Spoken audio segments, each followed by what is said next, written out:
mail is probably pushing it slightly. Yes. Stall. Attach them to a piece of veneer. Yes, okay. There's that. Okay, hello everybody. We're missing about 3 or 4 people, and I'm not sure where they are, but they will get here eventually. It's exciting that we're back. So I hope that you had a productive month and a half or so off, or 2 months, and that everyone's finishing their PhDs. Just kidding. Okay, what I'd like to do is introduce everybody, go around and say 1 line or 2 about your work that you're working on. We have some new faces here, and basically anything else you want people to know about what you're doing, or the frustrations you've had in the last 2 months, or any of that kind of thing. Hello, I'm Stuart, first year of the AHRC M3C funded PhD. I know, so many acronyms, so little time. And the first part of the title is Romancing the British Landscape, and I've forgotten the second part that I've got at the moment, but it's something to do with the exertion and the out there, in inverted commas. And it's some of it's attacking the culture-nature binary. Some of it's embracing the awe and joy of British romanticism, in particular landscape romanticism. There's some ecosophy in there, which is ecological philosophy. It starts by Arne Nath, Norwegian, 60s and 70s. And I've also become very interested in what cynicism, in the sense of, we discussed last time, Foucauldian cynicism, Diogenean cynicism, can offer cohesion and those sorts of things to our relationship. And there seems to be, following on from, I'm sure Dane might speak about it more at some point, but the email that he sent out, there's something really interesting to do with self-realisation, which is one of our emails. The self-realisation of a small s of self and a large s of self. So it's very interesting. And can I just add that the real reason you told everybody you're doing the MC3 AHRC is because it's been such a pain. Yes, yeah, that's right. It's code for it. It's code for I'm in the pain. Frustration. And the level of bureaucracy, which I'm sure we'll have other people speak about. Okay. My name is Mattia. I'm in the 3rd year of my PhD. I'm attempting to write.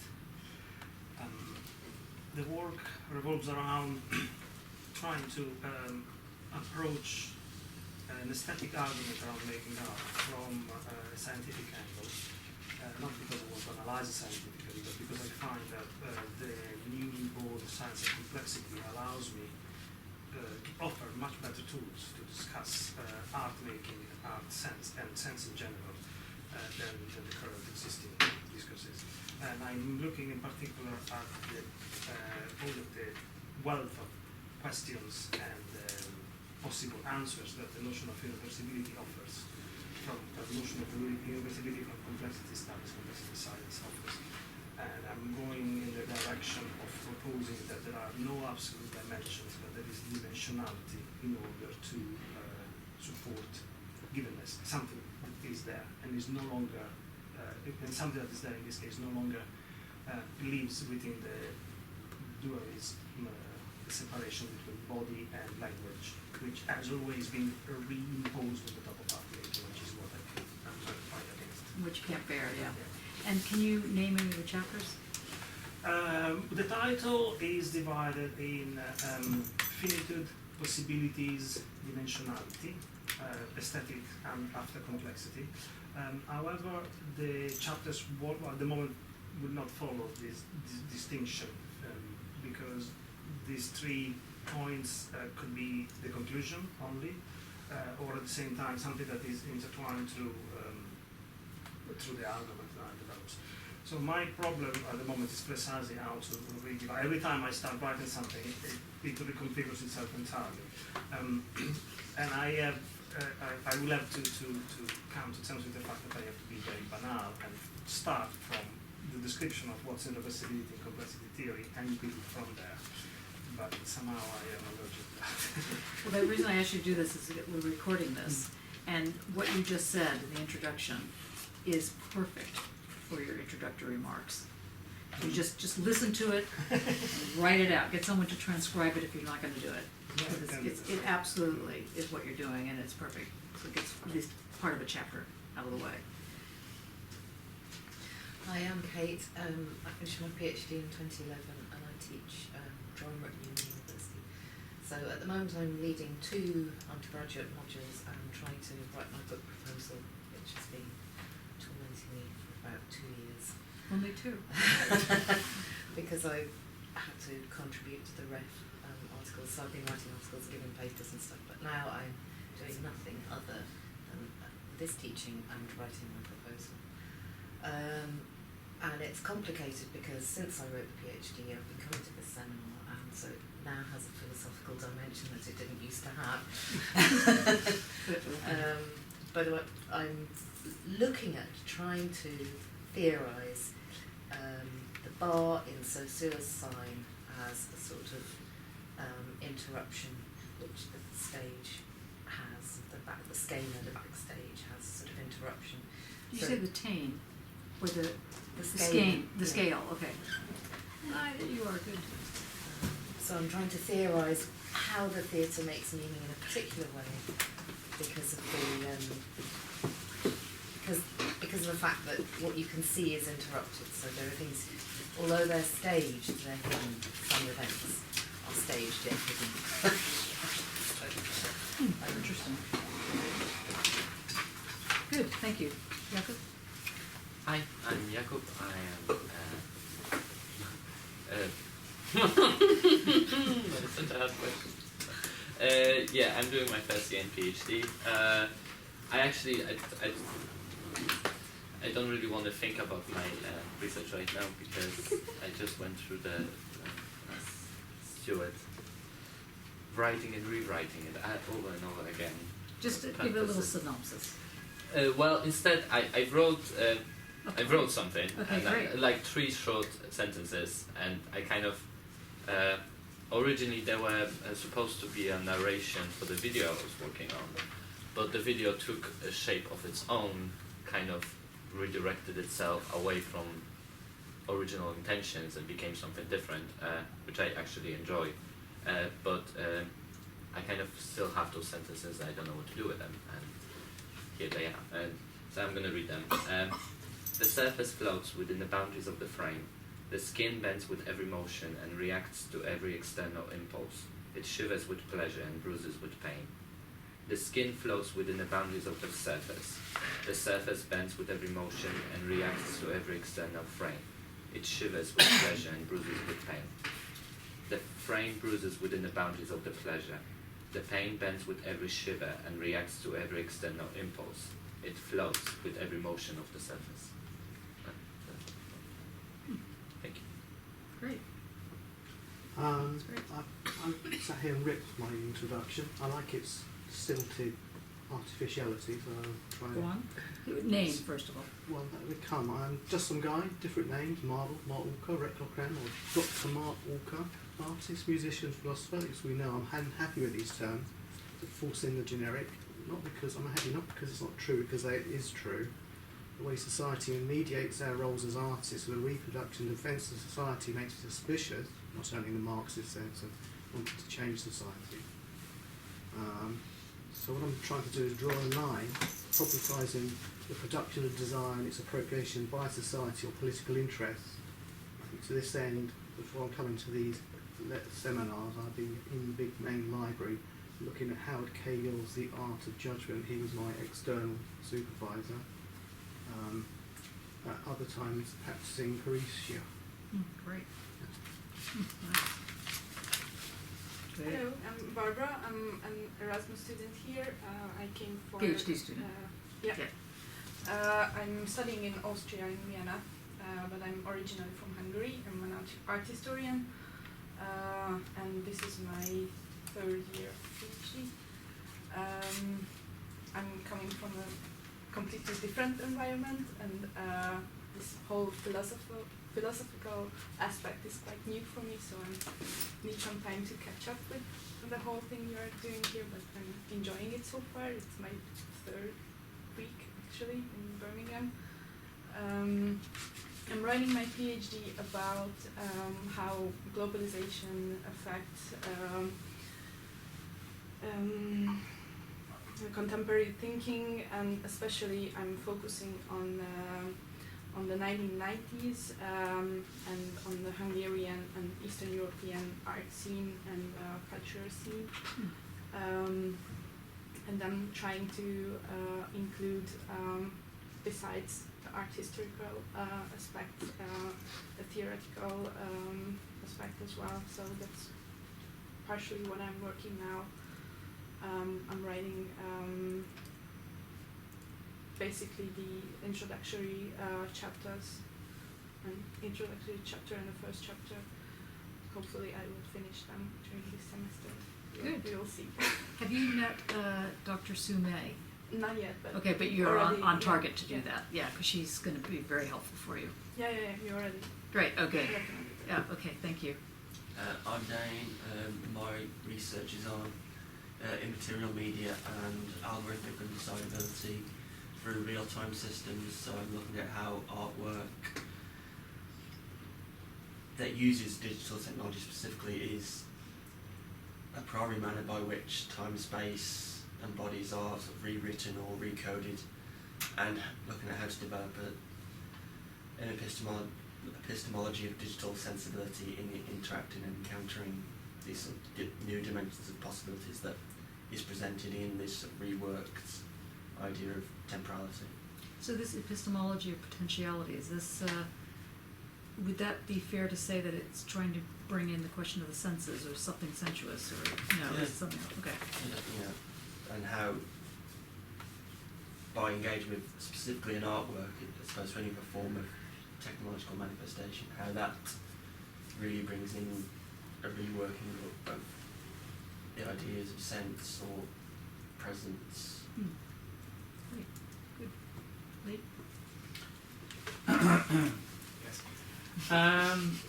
Lee, my name's Lee, and I'll just read you the title of the proposal that I've just put in. I think that will. You can that'll also do. just speak to it as well. Oh, maybe. I'm trying to actually remember what I wrote. Well, since it's changed dramatically since you did. No, I'm just kidding.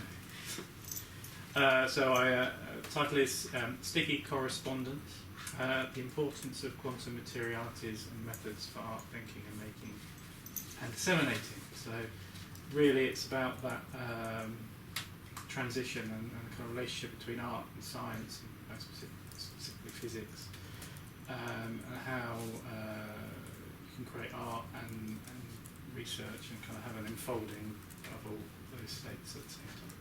And can you say why you're going to be working with Anne-Marie Carey? What's the link there? She's in the School of Jewelry. Yeah, well, Anne kind of has a background as a materials scientist, so much of what she does is, I mean, she works within craft mainly, so jewellery, but much of what she does really is thinking about the kind of materials and the way in which you work from not only from a kind of a craft perspective, but from a physical kind of material perspective. And I think that's really why I thought working with Anne would be a good move, really, because she's also used to that kind of crossover between the science and the arts,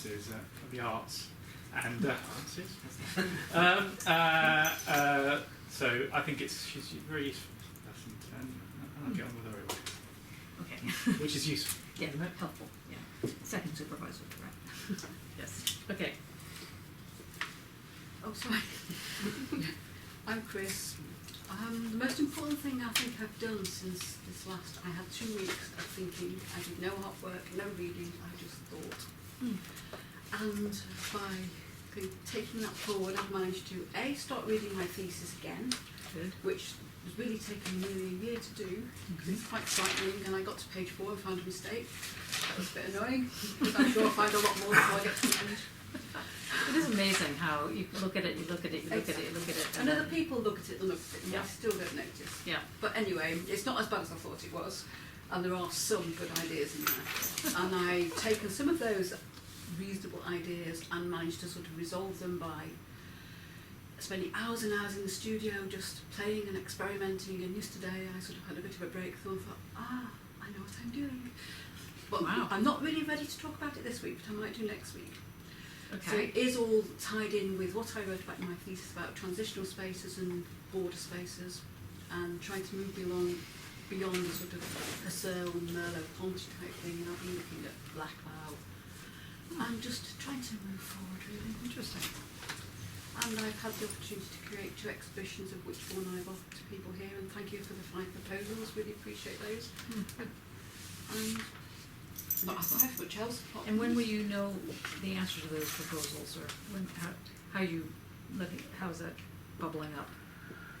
How are the people, how are they accepted, or how does that work? Oh, right, well, I gave the deadline of tomorrow, Okay. and I will look at them. Can you repeat to everybody what you asked? Because I think there's a couple people that didn't get this. Oh gosh, I'll have to read it out probably. Well, Jakob hadn't seen this yet, but I was wondering whether he would be quite happy if that was a flyer. Oh, yeah. So it's called Things You Didn't Know You Didn't Know, and it's not themed. Let's see. Oh, that's great. It's only a provisional one, and I'm quite happy if you say no. Oh no, don't worry. Go on. I was going to ask you first. But hey. So what I'm looking for is not providing a theme apart from the title, and I don't know everybody's work very well, so I would be interested to see not only what people are doing, but how the new questions and links that are showing the work in the same small space, what it actually flows together, and how perhaps new questions and new thoughts will arise from that close proximity. And where's the gallery? It's a small gallery in Nottingham. It's really where I have a studio, and it's a gallery within working artist studios. And is that gallery recognized by, I mean, like if people were to put their work in, would people be seeing it, or? What actually happens is you have sometimes we can have like a few hundred people on the opening, and then after that it's by appointment, but which is normally accommodated. Just have to make sure somebody's there too. Well, a few hundred people is not a tragedy. That's good. Not on the opening, yeah. Yeah, Does mean a lot that's of nice. wine and food though. Not so bad either, yeah. So I would strongly suggest if anybody has pieces on what you didn't know, to immediately send them Yeah, you've got to to. Chris. We got a day, we got Yeah. less than a day. I mean, it is only small, so obviously, if there were 20 submissions, I might decide to say show one for everybody. Yeah.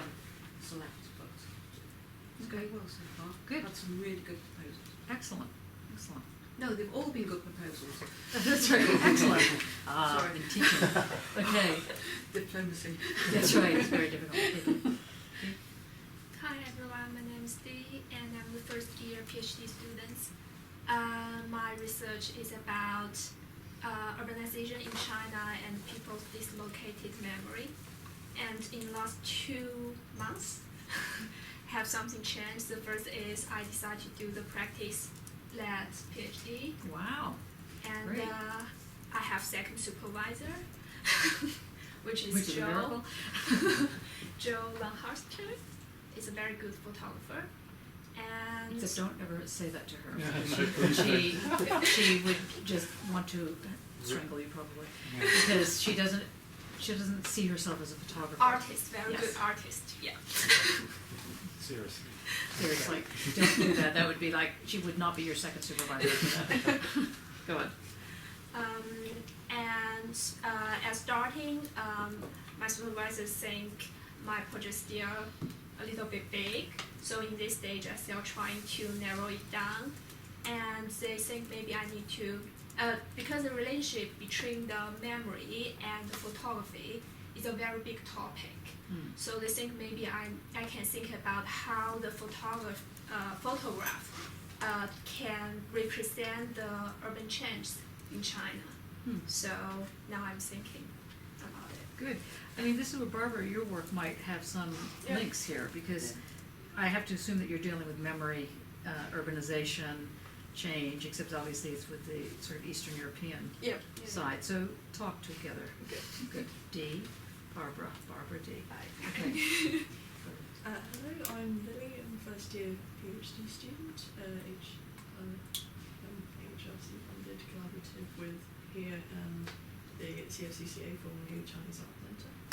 And I'm looking at curating a Chinese art in this past month.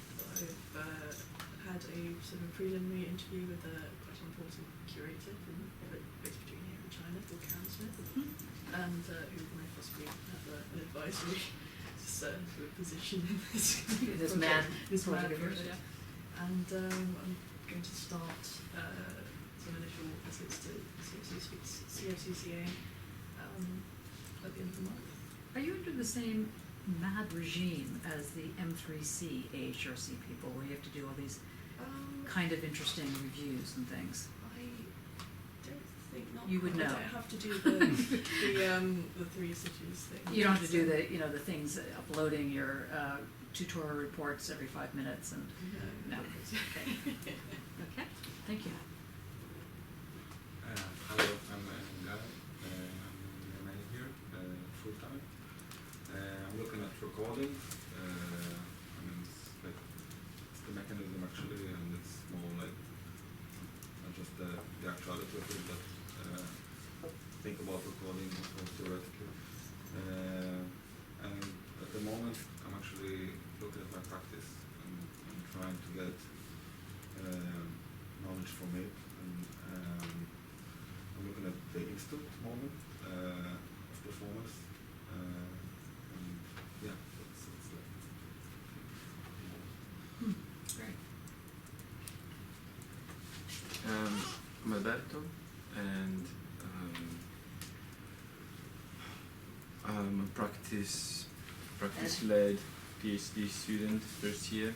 I have the honor of being bothered by M3C, and I'm experimenting painting in its expanded field, and I'm dealing with ideas such as atmosphere and visual noise, visual rustle, which has to do with glitch as well, and violence in the sense of what is requested to transform like something that is just a photo in a painting. And yeah, that's it. So does Leotard's Assassination of Time make more sense now? Assassination of I Time. haven't read that one. No. It's on my To-do desk. list. Yeah, it's his book on my Copies on his desk. It's like Well, that's good. it's That's a part start. it's part on my desk, I think, since about 2 months and a half.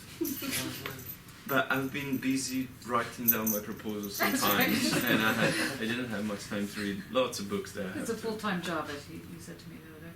Yeah. Yeah, good. Okay, thank you. Hello, I'm Khulud. I'm first year PhD student. In my research, I'm focused to study light and contemporary Saudi art. I'm choosing focus in contemporary Saudi art because it is a new field. It's not here in UK. When we say contemporary art, there is a lot of artists and a lot of research have done. In this procedure, I'm focused to work in my research question because it was not clear before, and I'm working to make it clear. Good. Excellent. Yeah. Well done. Okay, and I'm Johnny, and I am working basically to finish the Dirty Theory book, or I will throw myself off a bridge, or let's say a curb, because it's symbolic, anger. It is dealing with the epistemological relation between fine art, philosophy, and what I'm calling the wild sciences. Hopefully it's almost done, so hopefully it'll be able to lay a platform for what is one of the centers of excellence within CFAR called Radical Matter in Art and Philosophy. And we're going to be moving the house and moving into another house, so I have like lots of things going on in my other world, and that's me. Okay, shall we begin? Let's play ball. Okay, I have asked for people to send different drafts of what they want to look at, and what Chris did, although apparently this is an old list now. You want to have a Yeah, sure. Newer list. she amalgamated all this kind of thing, and we've tried to set it up so that it would be set up as sort of couplets, by which was only because I think that, well, I could be wrong about this, I think that sometimes it's better to see the work sort of in relationship to other things that are going on, but if that just makes it too, either says too much or makes it too difficult or it's too broad or too not broad, you know, whatever, too muddy, then we need to stop that. So the thinking behind the seminar was going to be around ways of thinking of this thing called animaterialism, or what has also been called blood poetics. So that was that's the kind of overarching scenario, but it's not necessarily something you need to agree with or take on yet.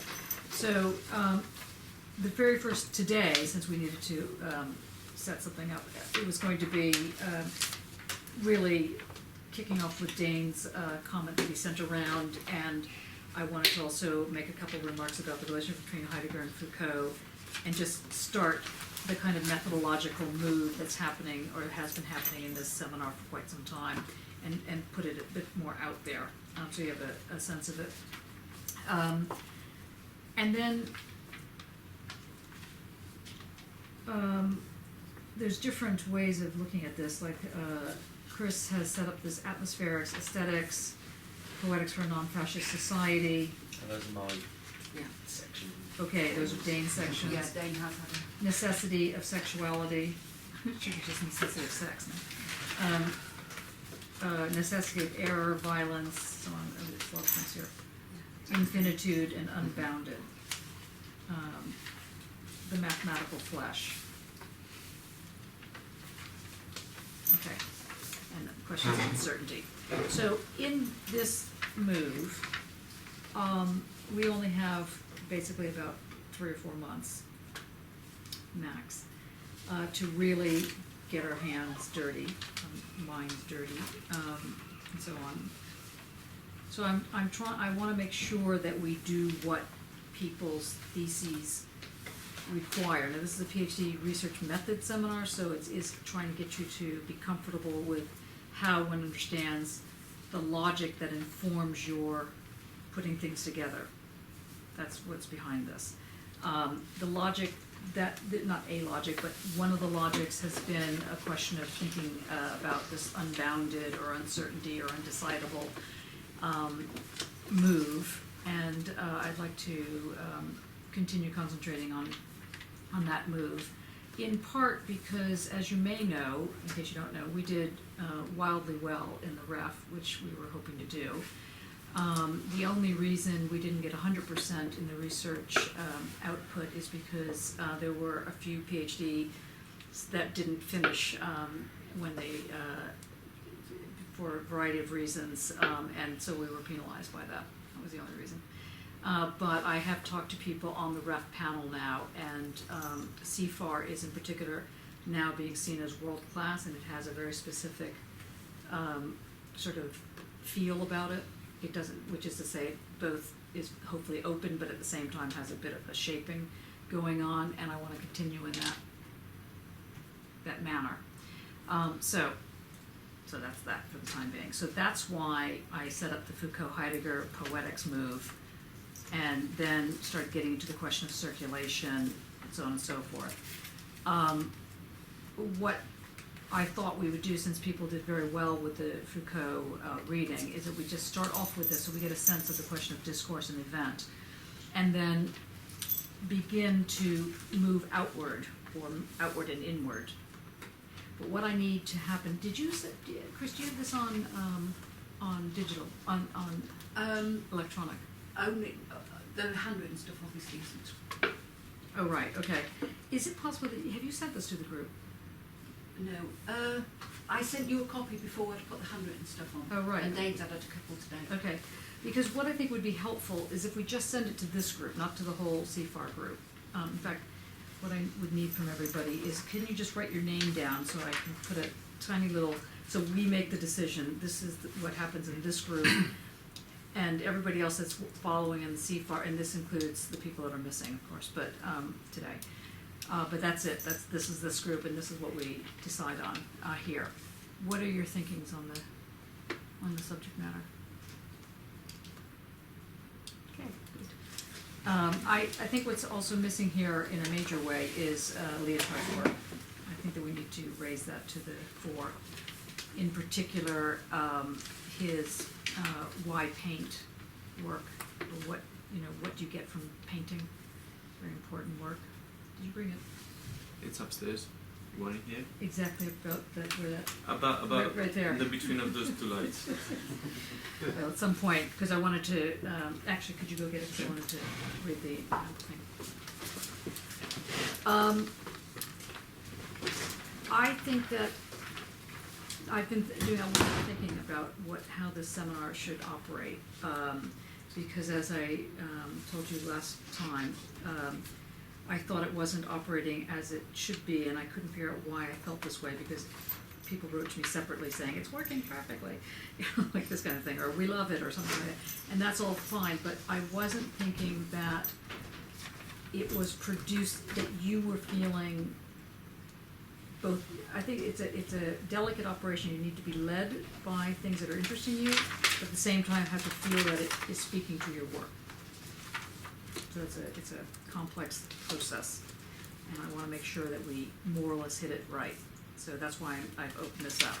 So I've done a lot of thinking about this, and I'm happy to give a sort of framework discussion as I was doing before in the first 40 minutes of the seminar, and then we really do open it up for people speaking. Thank you at the same time. This book, have you found this book helpful? Yeah. Yeah.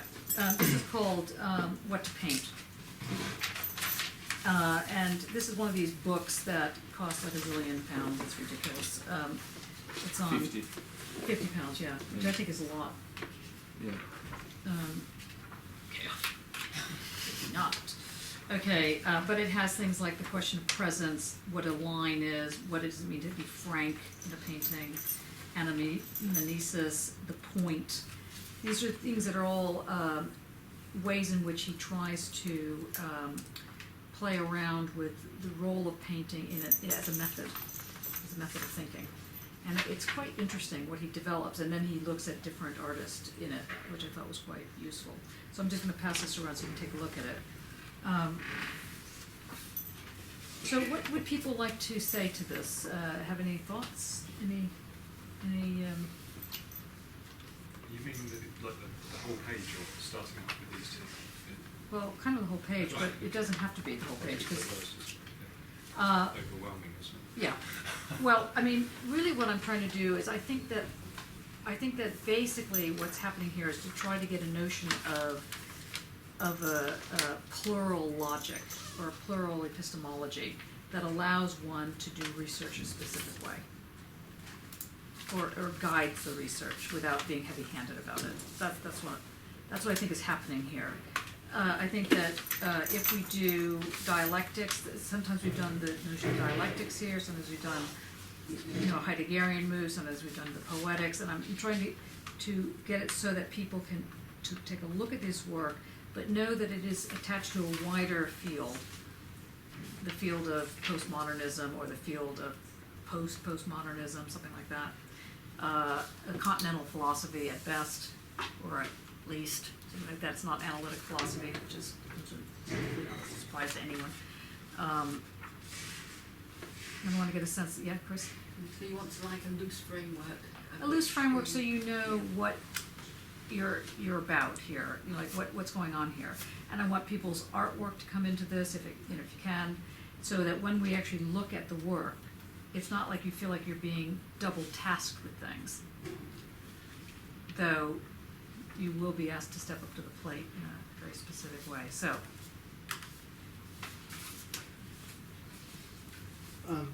Yes, Mark. In a stand-up knockdown fight, I'm going to need the courage of truth to issue the idea, so I'm going to stick quite a lot at that. Excellent.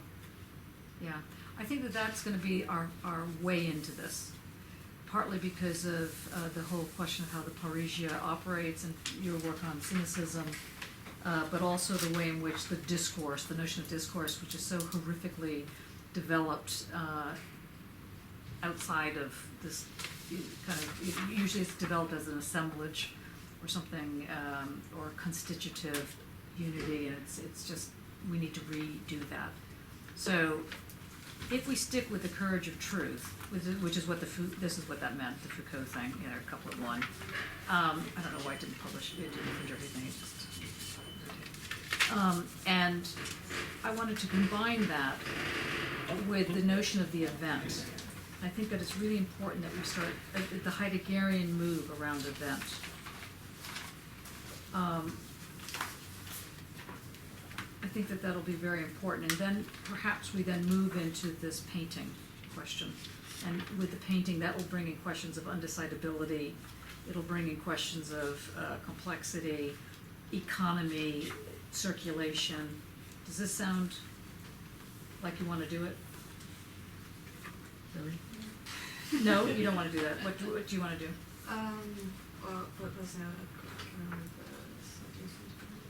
About what? with the society must be defended. Society must be defended. Yeah, well, we will be doing that. That's all part of the Foucault group. Yeah. Yes, I agree. Yay. Good. What did you like about that work? So good, it's basically it kind of informs sayings as well. Okay. It's just kind of Okay, that's good. Guess who's going to do a presentation on it? Yes. Okay, excellent. Anybody else want to make a comment about this? Well, whether society must be defended and subjugated knowledge is. Yeah, okay. That's Write this down. That's. It is.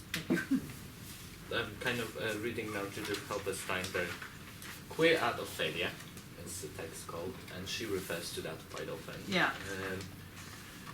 In what she calls law theory, and what I call premises she was making.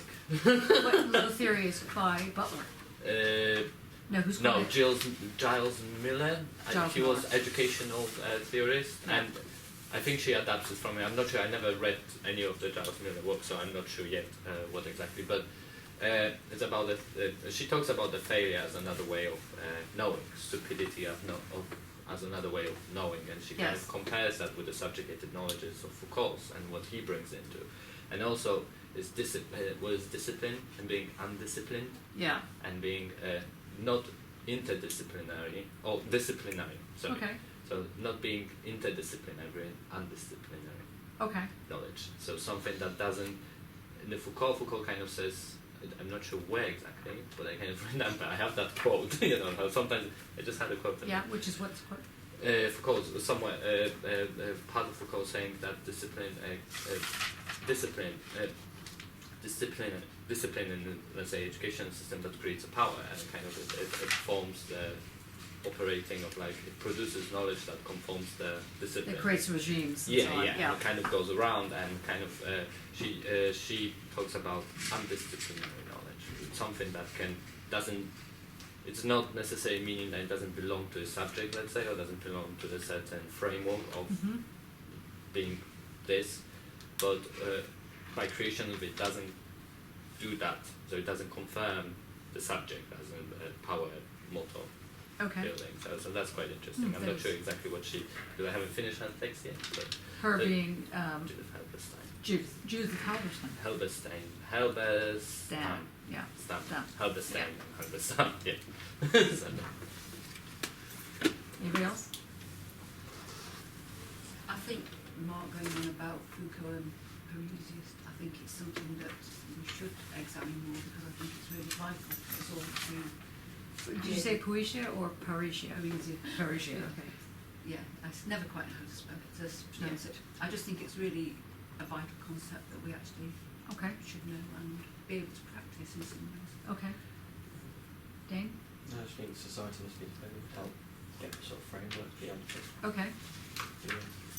Yep. Looks like. Anybody on this side? Silent side. No, obviously I'm happy with the Parisia and Yeah. such like. You too? I'm in two minds because I am. I'm not coming. Well, that's my problem. I'm leaving Foucault for after the thesis. I can't engage with anything that doesn't directly fit my work. Yeah. I think that if there is such a question as truth speaking and the position one takes, splicing it or cutting it across or resonating with Wittgenstein should be very interesting and experiment to do. Okay. But You say I no? don't know. Someone say no? I say yes. Yes. No. Which Wittgenstein? Which one? I'm thinking of some passages of philosophical grammar, the first book of Remarks on the Foundation of Mathematics. Those apparently are the least directly speaking to. Yeah, But they are those that are really. Since we've been speaking of classes of foundations quite a few years now, Mm-hmm. to me, of that generation, say the generation between the end of the 19th century and postmodernism, is the only one who goes one step further and just running around screaming there is no foundation, there is no foundation. He is actually looking out things without foundation by Steve Moore. Mm-hmm. And That's good. it's Like very that. interesting. Yeah, that's true. It's the whole question of the foundation. Okay, this is good. This is very good. Anybody else have anything to say? Kate? I'm interested in the event. What's that? The I'm event. interested in the Yeah. event, and I want Lauren to present speak. superpositionality. Okay. Yep. Heidegger is my Okay. Which one? person. Just the Heidegger on the event? Yeah. Or his poetics? Perdurance. Endurance, yeah, identity and difference. Okay. Anybody else? Sorry, can I just thinking about society and century, Spinoza ethics, can that fit in? Yep. Because that's going to be a concept. Yep. Interesting. When we went away at the end of December, I had in mind that I was going to be looking at philosophical hermeneutics. Mm-hmm. So that became my reading for Christmas. And Truth and Method Rye, Oh, yeah, Gadamer, yeah.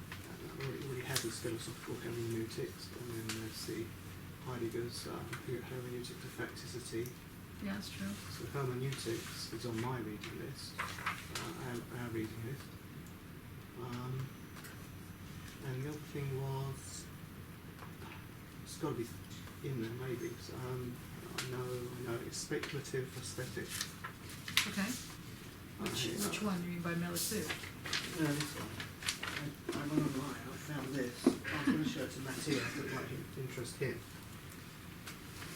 Speculations. No, who did that? Edited by Redburn Askin, Paul J. Ennis, Andreas Hagler, Philip Spraygauser. It's more than that. It's more than that. Issue 5, and there is a lot of Captain Claire Colebrook, is she in there? Oh, Claire Book. She's in there. Matthias Jelaka, Theodor Lieber. Okay. We can definitely fit this into speculations. Okay. So, given that this is obviously society must be defended has been mentioned more than once, and that's a Foucauldian move anyway. We can start with that. Did you have anything to add? Alberto? How about Long's work? Atmosphere. One of the things I would suggest is that whoever we're looking at in the order we're looking at, it is incumbent of you as PhD students to bring in your, not extraneous, but let's say not just look at the text. So if we're looking at Foucault's Society Must Be Defended, some of you might want to also look at John Locke's two treatises, or Rousseau on inequality, or any of the work in political philosophy, Rorty on the philosophical systems, so that you're aware of what comes in that makes up this kind of energized thing that we're going to be dealing with. not be too quiet. Okay. Okay. So then, how I see this, we're looking at this thing. Let's use certain text as the kind of focal point around which we'll do jumping off, like as though it's a bridge into water, and we can use it as a pier that we can jump off into the water, so we use it as a jumping off board. So if we finish off the Parisia bit today, it'll always be coming back in, but we're going to kick off with Dane's comments anyway, and then we start with the notion, with taking this notion of Parisia forward in terms of society must be defended, and we start next week with society must be defended. That might be helpful. I had prepared a little bit to mention, like I said, a little bit of a framework, give you a general lay of the land that hopefully will help you. And then what I've written down here is society must be defended, subjugated knowledge is under that, discipline and punish, Parisia, truth-speaking, Wittgenstein, philosophical grammar, remarks on mathematics, question of the event, superpositionality, identity and difference by Heidegger, and poetics, which I didn't write down yet, Spinoza's ethics, philosophical hermeneutics with Gadamer, and speculations. Some, that's just general title. Anything left off? I mean, well, lots of it left off. But list. yeah, we will narrow this down, because of this list, what I'm hearing is, first of all, how does one think outside of a system? How does one think systematically without imposing a rigidity of the system? This is what's underneath a lot of this. And in so doing, this raises things like what to paint, or this raises things like acoustic philosophy or ecosophy. This raises that kind of framework, and I want to make sure we get what that means to speak in singularity, multiplicity, and how that it's fed through these kind of political, aesthetic, ethical positions that are taken. Sound okay? Yeah? Mm-hmm. Because it's our seminar, but it's also something that we want to let this be, where this PhD moment, so people who want to be at CFAR know that this is the kind of thing we do without trying to close down thinking, but to use it as a springboard to think, to do. Yeah. There's one name I think I didn't hear there. I think one name I think we should hear there. It's Nietzsche. Nietzsche, yeah, of course. Nietzsche. Okay. Now, the 17th of February, which is a Tuesday, again, thank you to Chris for flagging this up. Isabel Stengers is speaking in Nottingham Contemporary. I've been able to arrange for 30 tickets. Yes, totally hilarious. I think that what we should do is just make our way to Nottingham Contemporary. Now, Isabel Stengers is apparently thinking about talking to us as a group. She's hard to have that happen. So I would also recommend, before we go up there, that you read something of her work. Part of my argument that we were singing her because we're really into her work. Stengers would not be a tragedy to put on here somewhere. Not because she's speaking, but because she's actually interesting on what's happening with uncertainty and undecidability. There'll be features on that. Who's going to that in this group? Oh, quite a few of you, okay. Great, all right. Anyway, and if we run out of 30 tickets, they're not gonna stop us, so honestly, just come. It's quite a big lecture theatre, Yeah. anyway, so for more.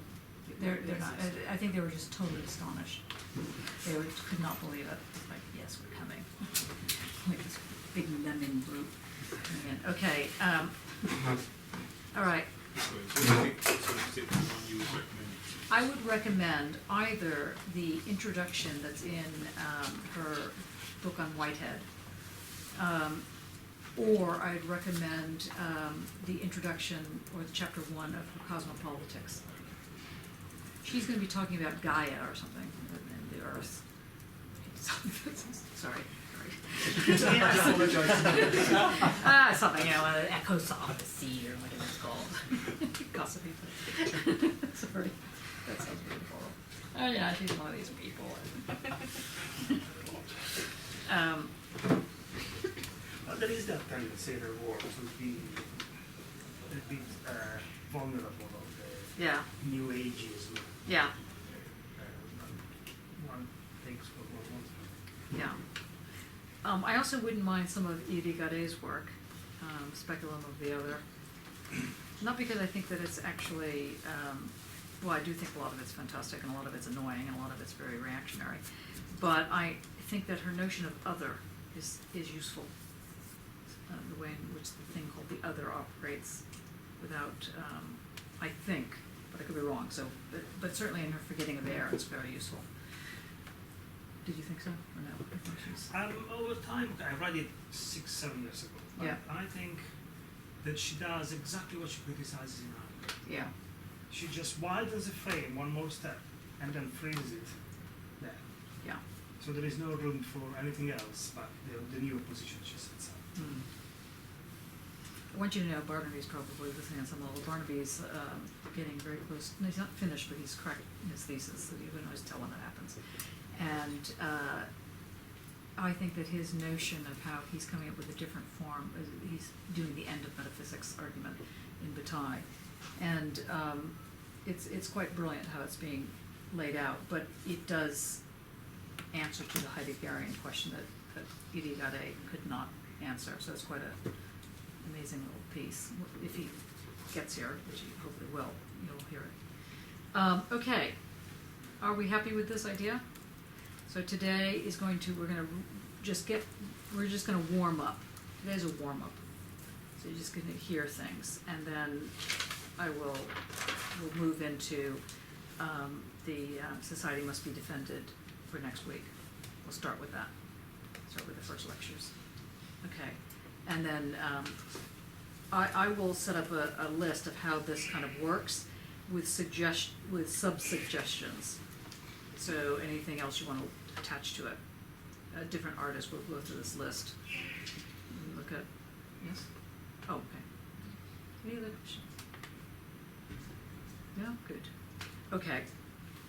So what I want to do is give an initial sense of a methodological move, of a sense of what it is to do a PhD methodological move at CFAR, under whatever we're going to call it, animaterialism, flood poetics, postmodernism, I'm bored with dialectics, whatever it's going to be called. The idea here is to understand how intensity operates, and that intensity is a feature in both truth economies, in aesthetics, in this thing that Lee is working on, the sticky cohesiveness, or its correspondence, is that what it's called? Yeah, either one thing. That this notion of intensity is important, and one of the reasons it's important is because it tries to name a way of doing, and a way of making, and a way of thinking that produces what, for the time being, we're just going to note as a singularity, as a multiple singularity. So this is for me, one of the critical aspects of what we're doing here. And to understand how intensity works and that it works, one needs to have a wider sense of this thing called discursive or rhizomatic methods. And this is an amalgamation from Foucault, mainly his work on truth and power, and his work on archaeology of knowledge, and his work on discipline and punish. So it's very early work. This is where this is coming from. It's taken from Deleuze's notion of fold, primarily chapter 5 in the fold. it's taken from Leclau and Moose, Hegemony and Social Strategy, primarily chapter 4 on equivalences. In short, what it's trying to point out is the way in which this intensity names a logic, or maybe is a marker for a logic, I'm not sure how to put it, that no longer fits into a scientific frame, into a linear logic. Now, the reason it's important in your research to think plurally, or to think in technicolor, as I like to say, is that all too often the theory can become a model around which it either tries to explain art, or it is it becomes a way of freezing art. So we're going to try and get away from that. Because CFAR, and because what we're trying to do here is really begin to tap out a thing that's called practice-led research, by which I don't mean it in a pedagogy. I mean, okay, this is all QAA or whatever we can, quality assurance. I don't know what the second A stands for. Anyway, maybe it's just QA. whatever it's called. Too many acronyms. For me, I became involved in practice-led research, except we didn't have a name for it at the time. We just called it sensuous theory. When I was at the Van Eyck, so this was in 1999, really, or 1998 onward. And the reason I mention this is because I didn't realize the degree to which one needed to be. I mean, I wrote a book on it. I mean, I had a lot of things on about the expression of curiosity, but I didn't realize how that actually works as a method, as an actual method that gets you to put things together so that it kind of holds. So this is a way in which this notion of intensity, which falls back into complexity, what Mattia is working on, a couple of other people, it allows one to begin to understand, A, that there's no in-between. That, it's probably too fast to put it this way, I'm going to back up. In dialectical logic, to the degree to which one can give a sort of a potted version of this. In dialectical logic, the great advance in dialectical logic is it gets people to think plurally. For everything that exists, one understands that its meaning is established through a contradiction. And that contradiction means that you either have a sense of how the negation operates, you have a sense of how the not of something operates, you have a sense of this thing called otherness, it's very broadly put. Now, without rehearsing all of the questions of dialectics, which I said this seminar is not going to be doing, so we're not going to be doing it unless you really need tutorials, in which case it won't be within this seminar. It basically has led over 2,000 years of metaphysics to questions of positing a thing called the object and the subject. And then there's big discussions as to whether or not something is more objective, i.e. the truth is more solid, more graspable than the subjective, or the other way around, that everything is actually subjective, everything is created. And with the move toward intensity, you get out of that way of posing the question. So that's the first thing. You'll find the more sophisticated you get in your research that the questions of objectivity and subjectivity creep back in always. And they creep back into various forms. But this was a way to sort of move out of this, what became a straitjacket in the 80s and 90s called post-structuralism, which was itself a very important remedy for another straitjacket. Now, what Foucault suggests is that he starts out in a book called Thought from Outside, where he's arguing, where he's setting this up as a debate with Blanchot. He basically suggests that there are regimes of truth that are established. And these regimes, which basically create what Halberstam and others I talk about as these subjected knowledges. they both act as a subject and they're also oppressed. And so they have this double entendre going on with the subjective knowledges.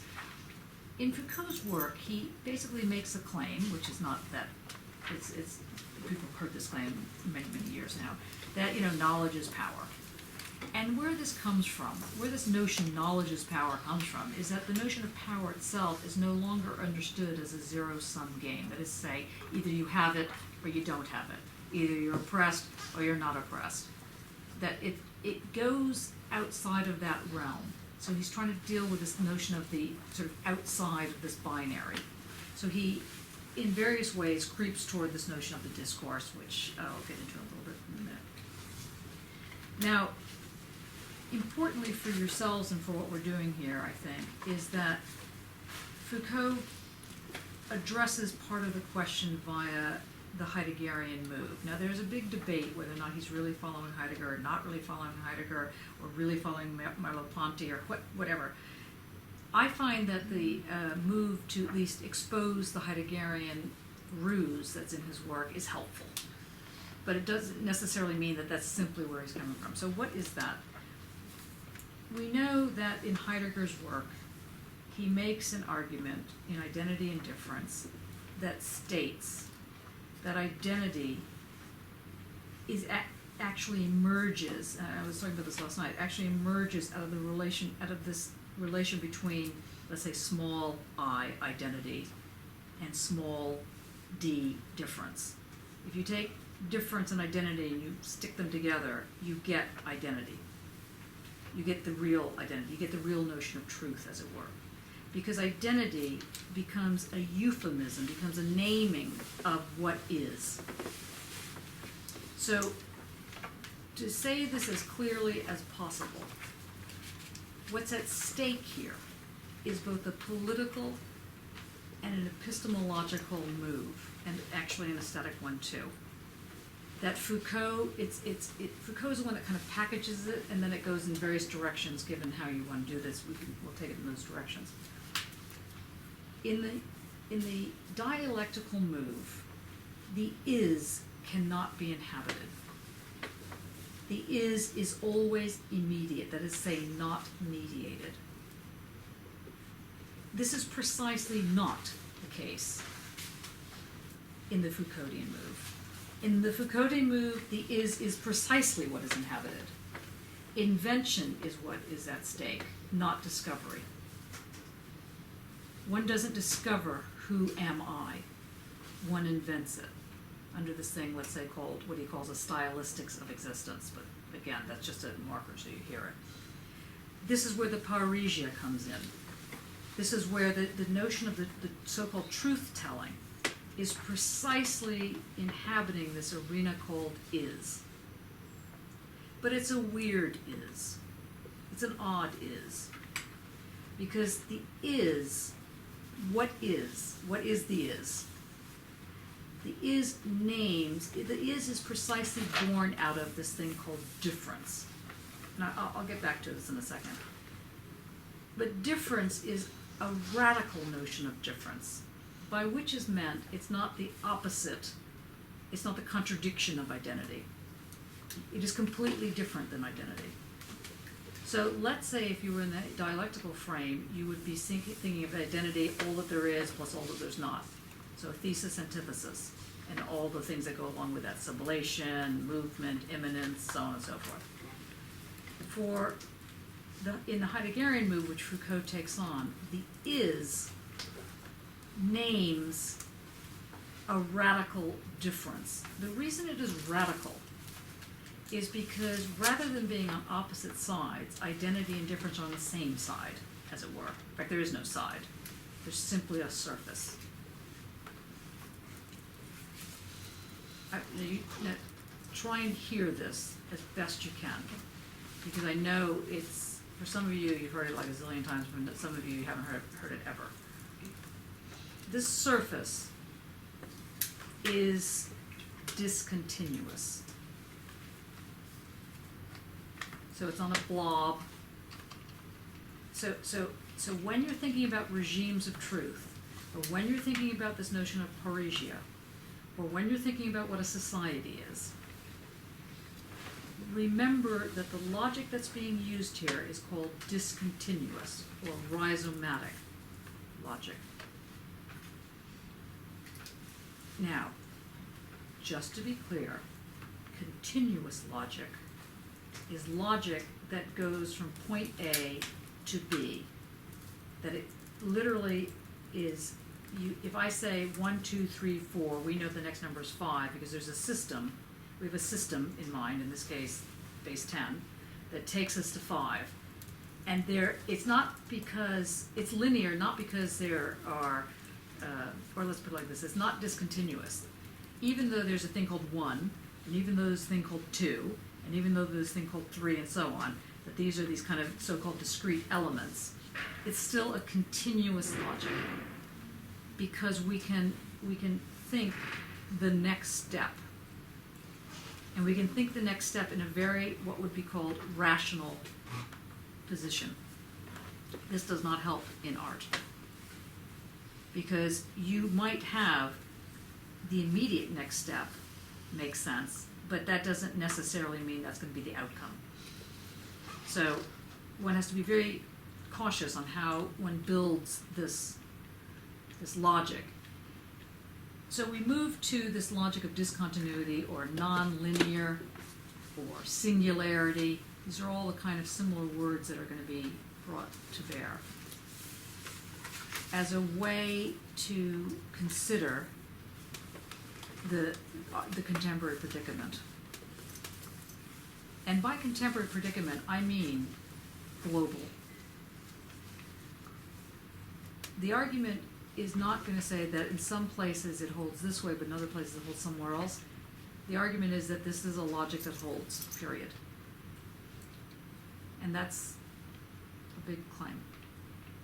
Here I do feel like a doorknob. We all set our wares out. The market wares, and everybody thinks they're right. Yeah. When you, 5 minutes ago, were saying of identity and difference being at the same side of the ordinary and complete, this is just for me to clarify, maybe for others is not immediately there. Is the same that you've been calling at the moment segment and zero, especially when Yes. you're looking at libraries? Yes.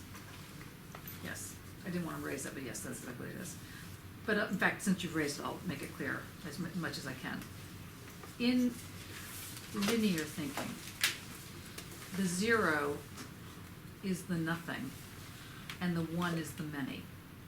That's pretty much how it's thought. And so you can come up with different forms of either binaric arguments, certain kinds of formulas. In this position where you have the difference and identity on the same, let's say, plane, the 0 is the infinite, which could be either infinite nothing or infinite something. And the 1 is a segment. It's not a plurality. So you'd have a zillion ones, but it doesn't matter. They're all segments.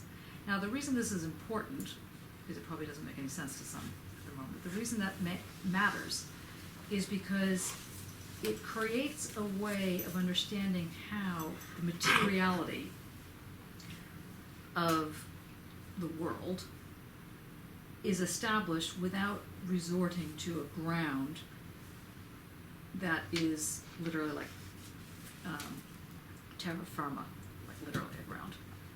So to put it slightly, hopefully more clear, I was going to say slightly less clear, but hopefully more clear, is that one needs to have something that will locate meaning so that it's not simply relative to your opinion, while at the same time not closing it down so that meaning can grow. There's only a few logics out there that do this.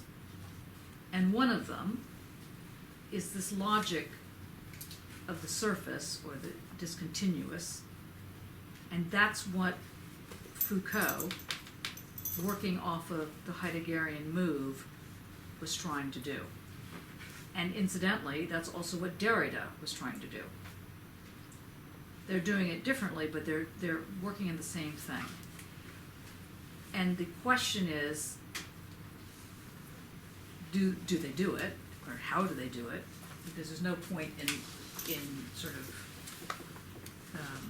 replicating the same errors. But you need to know, I mean, Foucault wasn't, I mean, I think the main problem with Foucault's work is that he died. I mean that very sincerely. It's a tragedy in the height of what he was just ready to break it, and he died. Now, sort of like, okay, what's next step? Same thing with Leotard. Leotard, where's that book? Here it is. No, not that one. This one. This is a very precious book, Peregrinations, Law, Form, Event. It's a book that is, believe it or not, out of print and wildly difficult to get a hold of. I was able to get a used copy for about, I think this was about £40. Very painful. We will photocopy this and put it on. But what this book does, it was his beginning attempts. Peregrinations is when you're kind of trying to figure out where you're going, but you're not lost, but you're not found. In fact, lost and found have nothing to do with it, kind of wandering. And it's the wandering that creates this curiosity. So this is where, for you, Stuart, in particular, and I think for Mark's work as well, very important, this way of how the wanderer, or the walker, as in walking, thinks things up. And what he does is he divises them into clouds, events, and signatures. And it's a very interesting work. But it's, again, one of these attempts at discontinuous thinking. And that book is interesting because it's more of a description of how he comes at it, as opposed to an analytic. Later on, It's almost biographical. it's almost biographical, yeah. He's describing how the process worked for him. And how, he just knew he couldn't, sorry about that. Let's just decline that. He just knew that what was I going to say? He just knew that the way in which he was working was leading to something. He just didn't know how to articulate it. So that's why I find that book interesting. It's kind of at the same level as Gramsci's Letters from Prison. For those of you that want to really read, very intensive social theory, I always recommend, if you're going to read Gramsci, first of all, you should read it in Italian, but second of all, if you don't just go to the prison notebooks, you should actually go to the letters he wrote to his family, because he tries to explain in really, let's say, generously simplistic terms what his work is about. And it's fantastic. It's like, wow, this is very readable type of stuff. Anyway, yeah, Mark. When I hear you say Surface and Derrida and Foucault and Heidegger and the Wanderer, Yeah. who comes to mind is Nietzsche standing invisibly behind them. Okay. Sort of It's not like meant the to, Wanderer. in some way, not mention Nietzsche. No, I just thought that he's, when you say sort of behind Foucault, behind Derrida is Heidegger. And Yes. then behind Heidegger is, I would say, Probably. Surface. In fact, as if you've ever read Heidegger on Nietzsche, you get the feeling that there's a little bit too much borrowing going on Heidegger's part without, he does acknowledge Nietzsche, Yeah. but in fact he really has taken Nietzsche. But the difference is, I think, what Heidegger does is he's able to develop this notion of event in a way that Nietzsche points to it. And you could make an argument that all of Nietzsche's work is event. So, for example, Heidegger has 2 volumes on Nietzsche, of which... We have the word of Nietzsche in Yeah, in that, which is very readable, Yeah. yeah. But he actually has a 2-volume set on Nietzsche, which is quite interesting as well. But what Nietzsche does, and I would say of the things of Nietzsche to read, the usual ones are like Ecce Homo and, Gay Science. What's that? The The Gay Gay Science, yeah, also. But what's also useful is Daybreak, very important book. It's where he starts analyzing how morals, emerge. The other one that is not read very often, maybe it was Gay Science, isn't read that much, but it is read. They're all good. They're all good. Yeah. They're all good. Yeah. Okay, so, and the point about what Nietzsche did, he didn't know what to call it, so rather than calling it discontinuous thinking, he called it a genealogy. And yet that pointed to of continuity, because obviously if you think about a family tree, you're thinking about how things all connect together, a genealogy in a sense. Foucault redoes it as an archaeology, and then I don't know if he regretted calling it an archaeology because he didn't want to talk about digging down. Of course, archaeology kind of means digging down. It means exactly what Foucault is trying not to talk about: discovery, digging down, all these things. So he kind of distanced himself from that expression. I think genealogy is much more effective because it does imply this family tree, which is a surface. It's not a tree. I mean, it doesn't have roots. It's really spreading this way or spreading some other way. So it's very useful, this notion of the genealogy in what's his name, in Nietzsche. Okay, so I started the comment out by talking about this thing called intensity. And then I went into a bit of what might have appeared to be a tangent on this thing called the is, and the multiple forms of is. I've got a few pieces on the question of multiple ises. And you're always welcome to read my work, but I don't want to necessarily, have it on the table. I assume that most of you are familiar with it.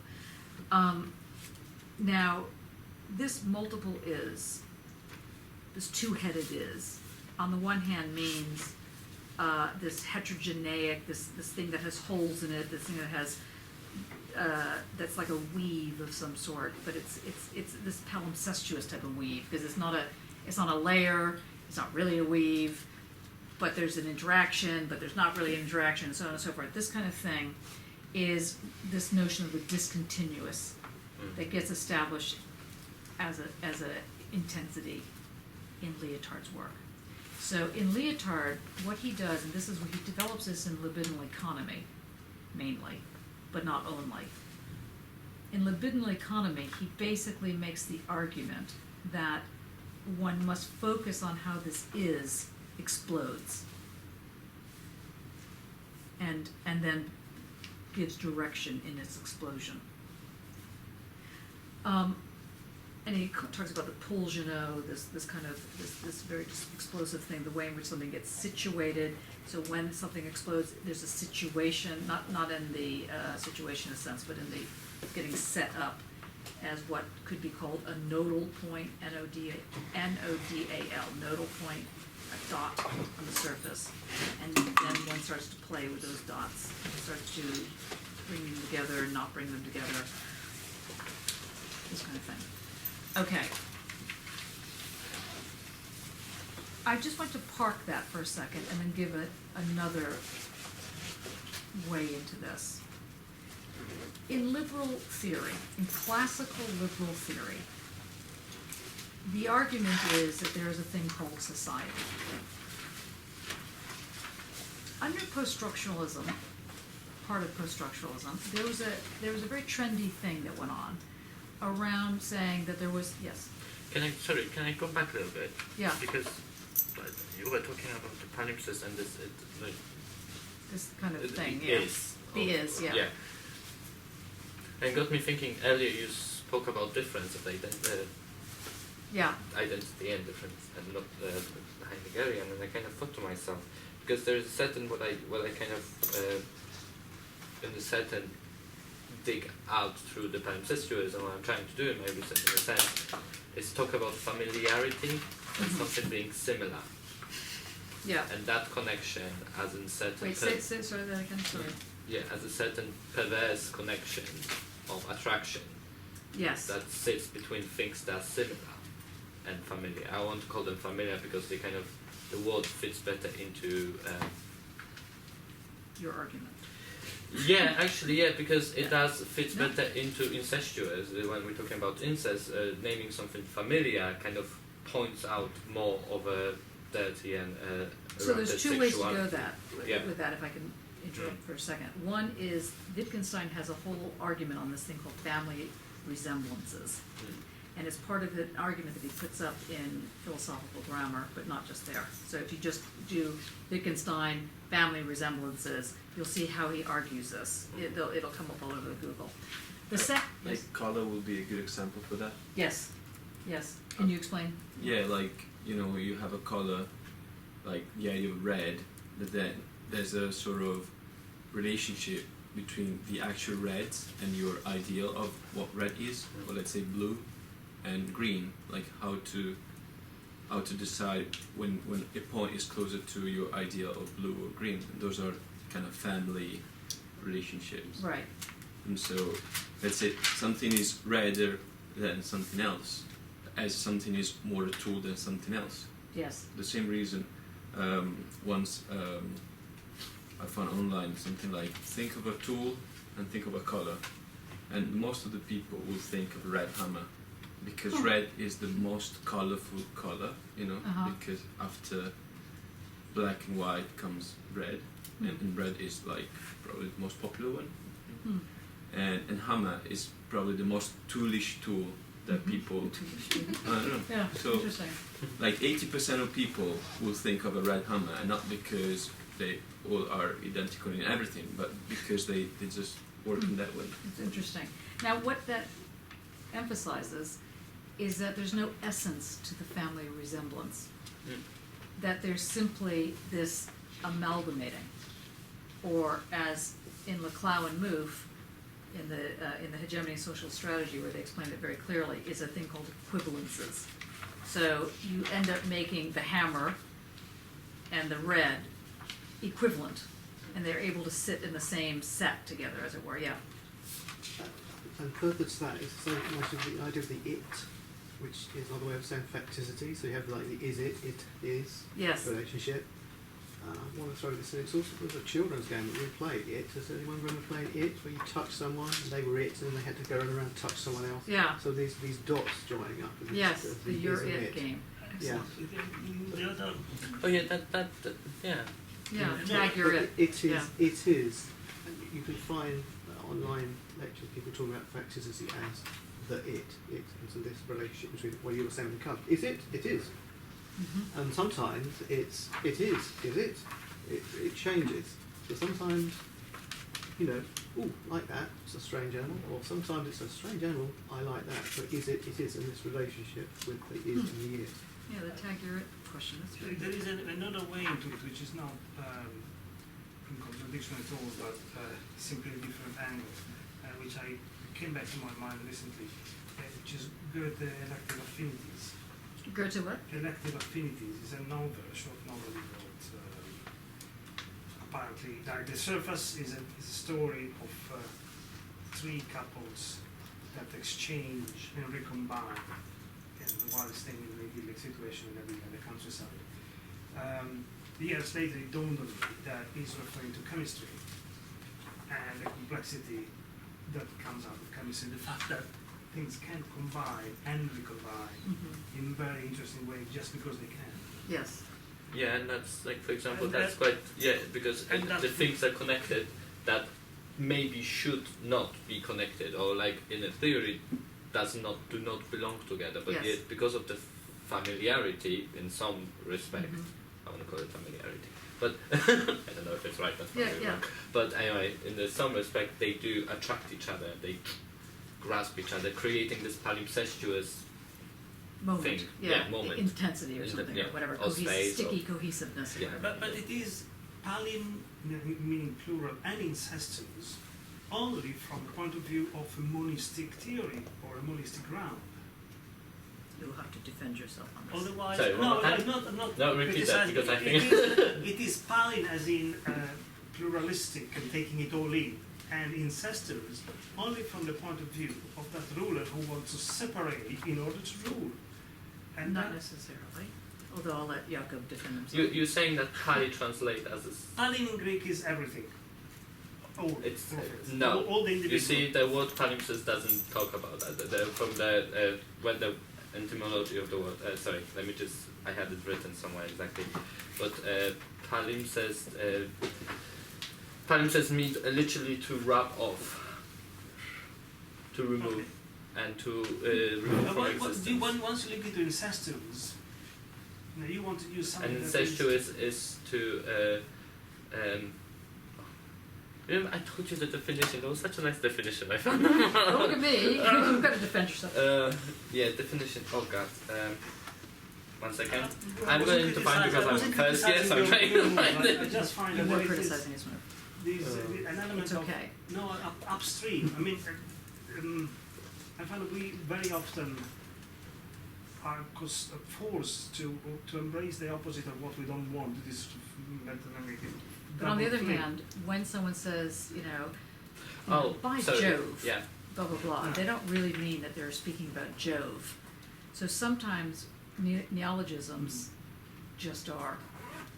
And sometimes they're not invoking the sort of word game lineage.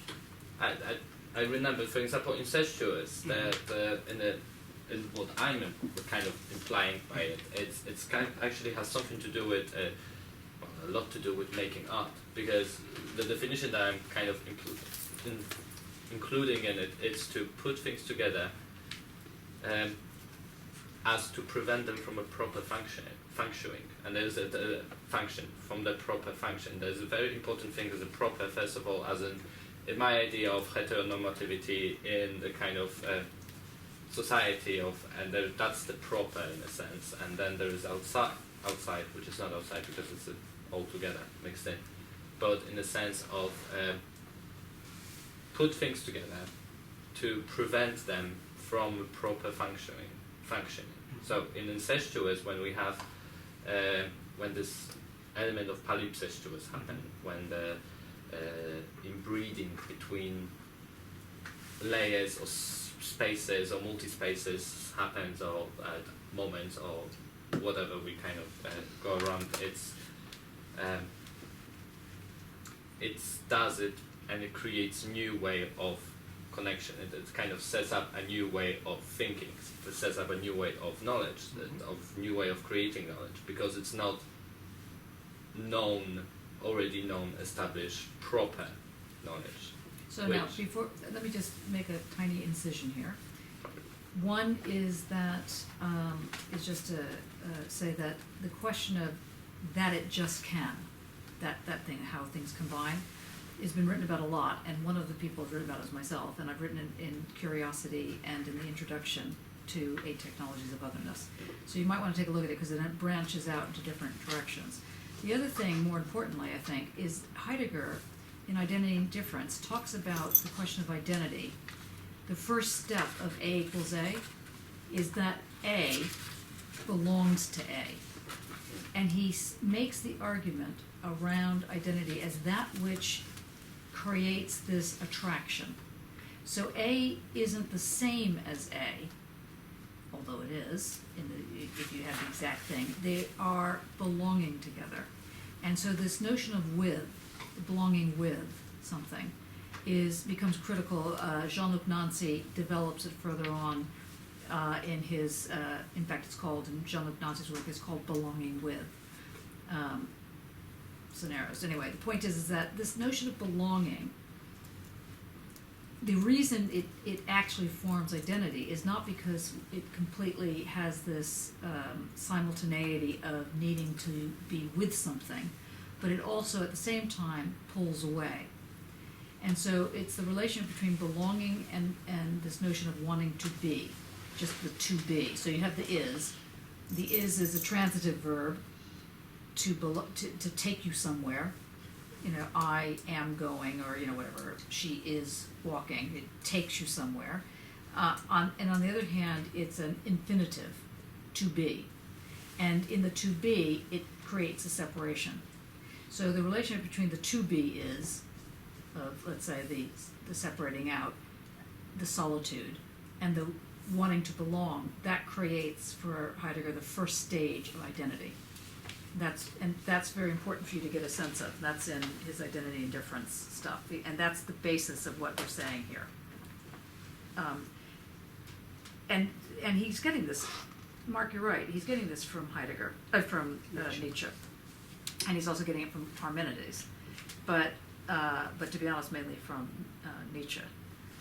And the question, in fact, he develops it in. I don't think it's in that when you select it, but maybe it is. I can't remember. Where does Heidegger borrow from Nietzsche? Nietzsche's annoyance with the statement "God is dead." What he meant by that? I can't remember Or Nietzsche. There is an essay titled the Nietzsche saying on the dead. Yeah. But I mean, what Heidegger does with that, he actually takes that notion of God is dead and develops it in an ethical way around the question of belonging, not belonging. But I can't remember where it is in the 5 million things he's written on Nietzsche. I think it's in volume 1 of his book on Nietzsche, but I can't remember now. Anyway, does that speak to what you were saying? This notion of the palimpsestuous. I mean, I can understand. It's okay to be critical. It's not good to be cruel in one's criticism. Which you weren't being. But I thought you were being critical, and that's helpful. It was my intention to be critical. I find that very often, precisely the language we use and the dimension of the discourse we are in, either force us to play defensive, or always to play be in the second position where we only respond and never posing something. And sometimes it is such that this is why we're here. We almost don't see these dimensions. But that sounds a helpful remark. What happens to see, I kind of find it quite interesting always when, and it's the moment like the explanation of the palimpsest, it kind of always has to be there in the sense of this is such a neologism that doesn't really, it's not even English neologism, it's actually somewhere there from French that and someone Greek. didn't translate and became word in a sense, palimpsestuous. It's a kind of that, the history of how it became is just complete mess. So palimpsestuous isn't your word? No, palimpsestuous is Julien Philippe, he's a French writer, and he first says palimpsestuous. Then when was that? When did he write? It was 19 something. It was kind of beginning of 20th century. Okay, like so the early 1900s. I think so. Don't quote me on that because I don't remember exactly. And it's very hard to find any information, by the way, when he actually used it. I read that he's the one that first used it, and then the translators of his text, they didn't translate it. They left it as it is into English from French. And then Sarah Dillon picks it up, which she kind of deals with the palimpsest as an interdisciplinary way of knowing, and she picks it up and she adds and she incorporates reading to it, as in kind of instead of removing layers of text and kind of finding the deeper and what is kind of the between the depth of the surface. It has a depth, but kind of doesn't really have it at the same time. Yeah, because of the surface. Yeah. How thick is the surface, really? But anyway, she kind of digs through it, talking about it's not about removing the layers of text or like kind of things. It's about finding their connections. It's about finding how they breed with each other in a sense. How all the things. It's a kind of goes from parts and structuralism of writerly text, which is saying that when you read something, you become an author of the text as much as the writer. So because you create your own connections as you read the text, so you write it as much as you read it at the same time. I've got a kind of formulation which is similar, different, but my old formulation of this is it's like the presumption of the probability doesn't come from the probability, it's the expenditure on the expectation. But for me, the probability is this idea of the probable, that Jack has been saying, the proper. But the presumption is the expectation is the intensity. So when you have the improper, there's already an expectation of more intensity going into the relationship, because it's a difficult fit, it's a harder fit. So when you were saying the easy fit, the presumption probably is an expenditure which is less. But this hard fit is a greater expenditure, and that is my version. That's interesting. So that would actually relate to what's that? It's complexity theory. That's complexity theory, yeah. But it's also coming out of Popper with it, but it's also what Kate is working on, I think, with the bar. So there's different ways into this. There's complexity theory. There's you could even use semiotics. You could use obviously. I think it relates to the Popper. anxiety that Dane talks about. Yeah. The piece that he sent around. Yes, which we'll get to. The courage of anxiety. Yeah. Which types of Popper is this? Objective knowledge. Is it an objective? I thought it was an open society. No, it's not. He talks about induction. Right. It's the connection between sound and thought. One is external and the other is internal. Which one is which? The sound is coming from outside. No! Well, it could be. I get confused about which is Obviously, which. you never I- heard anything in your head. Yes, yeah. Those are the voices. But the bar separates them, it delimits them, and it's very important that it does because they're irreducible. Someday I'll get you to stop using this bar, but that day is not today. And if the bar is taken away and irreducible things combine, Then, then you can't tell the difference between fantasy and reality. and you're suggesting you can. If, on the other hand, the bar is ruptured and the irreducible things are not attracted to each other any longer, then you can't have meaning or communicable meaning. Is Why? lost. Why not? Um, Why can't you have meaning? you can't. You can have meaning, but it's very solipsistic. You can't communicate it unless the things stick. But I think this is what Heidegger's talking about. It is what Heidegger was talking about, and precisely because of that, he would refute that way of posing it, because it's precisely the fact that the stickiness happens that one establishes something that's called meaning. Yeah, yeah. Okay, but That's it's what I'm but saying. but it doesn't require it. But the irreducibility or something or the bar, it doesn't require a bar. That's what I don't understand that. The bar has to separate things which are irreducible. But if they're irreducible, then why do you need a bar? Because if they become confused with each other, How could they if they're irreducible? but they can. And that's when you get the voices in the head. But when you say irreducible, you mean the outside and the inside are irreducible? Or are you saying something else is irreducible? I'm saying one is perception and the other's consciousness. Okay, well, we're going to park that Okay. for right now. May I just say that there's a new piece out by John Mowat called Gasping. Actually, is it out? You could have been there and would have been very helpful. Which might help with this inside-outside question, because he's bringing, I mean, but he has nothing to say. It's like, it was a very interesting discussion. Anyway, so the thing about so just to circle back to this one point about the heterogeneity of identity, you must think about it that it's gathered together. We're gathered together. And the gathering gathers because of this intensity.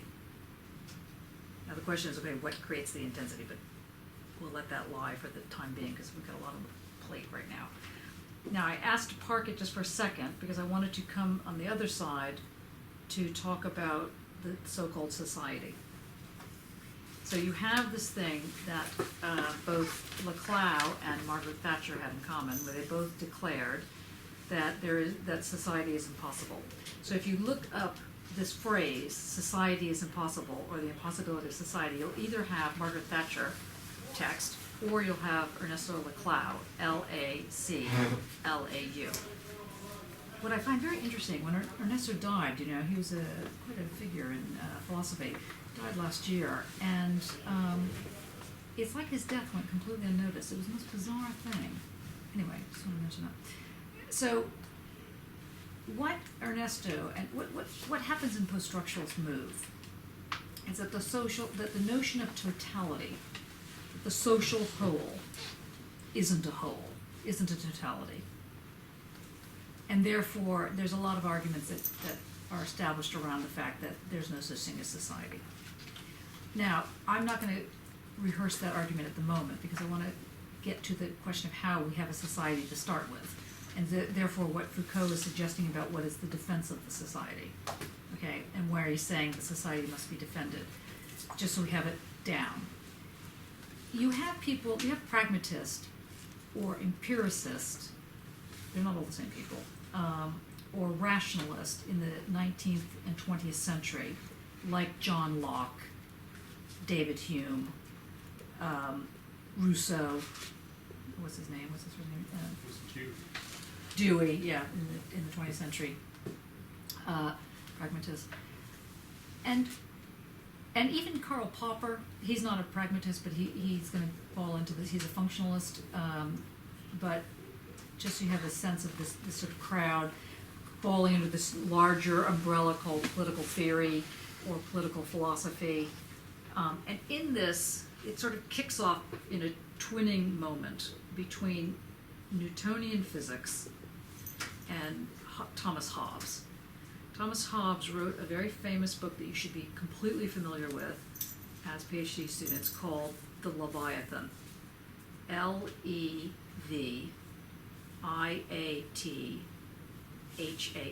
The Leviathan. You wrote it in, when did you write it? 1643, was it? Something like that. I can't remember, something like that. Thank you.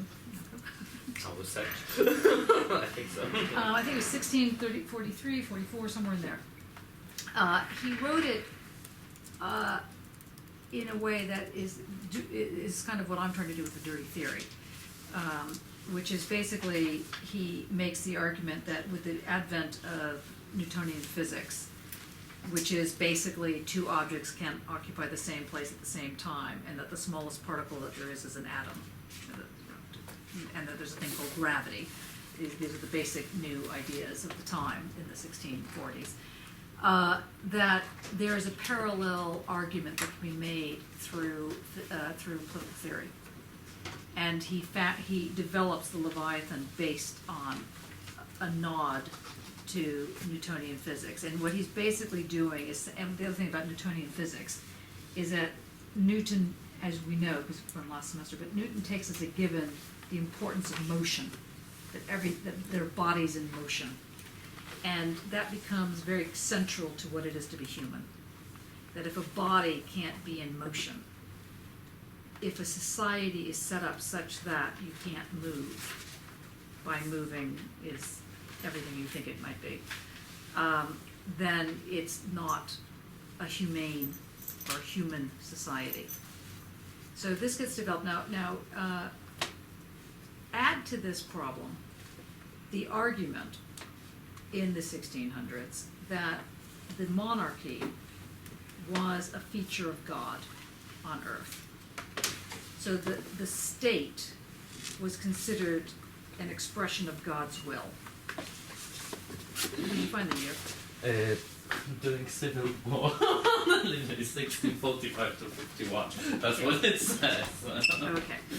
Okay. So add to this problem the scenario of the question of what does it mean to have a nation, and why should one have a nation? Part of the answer was because nations ensure the mobility of being human. And the monarchy was meant to be God's representative on earth. Another fun aspect. And now, the one other element, which was, and I've mentioned this before, by Giambattista Vico, who wrote The New Science in 1742 and had like 15 different editions, but I think it's the 1742 or the 1744. Is it 1642? Oh, yeah, sorry. But anyway, it's either the 42 or 44. I can't remember what was the right edition. And what Vico argues, because this is all part of the time period where if you said that anything was created not from God, you were considered blasphemous. So not dissimilar to the American Congress right now or other places where the God question is evermount blasphemy. Now, in this situation, Vico writes that there are two types of sciences, and the word science means knowledge in both cases. Scientia is knowledge, but scientia was also this word science is being born at this point. And this is again the knowledge is power.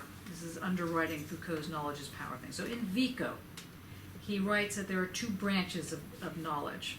There's basically the human branch of knowledge, and then there's the God branch of knowledge. and the human branch of knowledge is called science, is what we now call science. So chemistry, biology, blah, blah, blah, the physical sciences, natural sciences, sorry.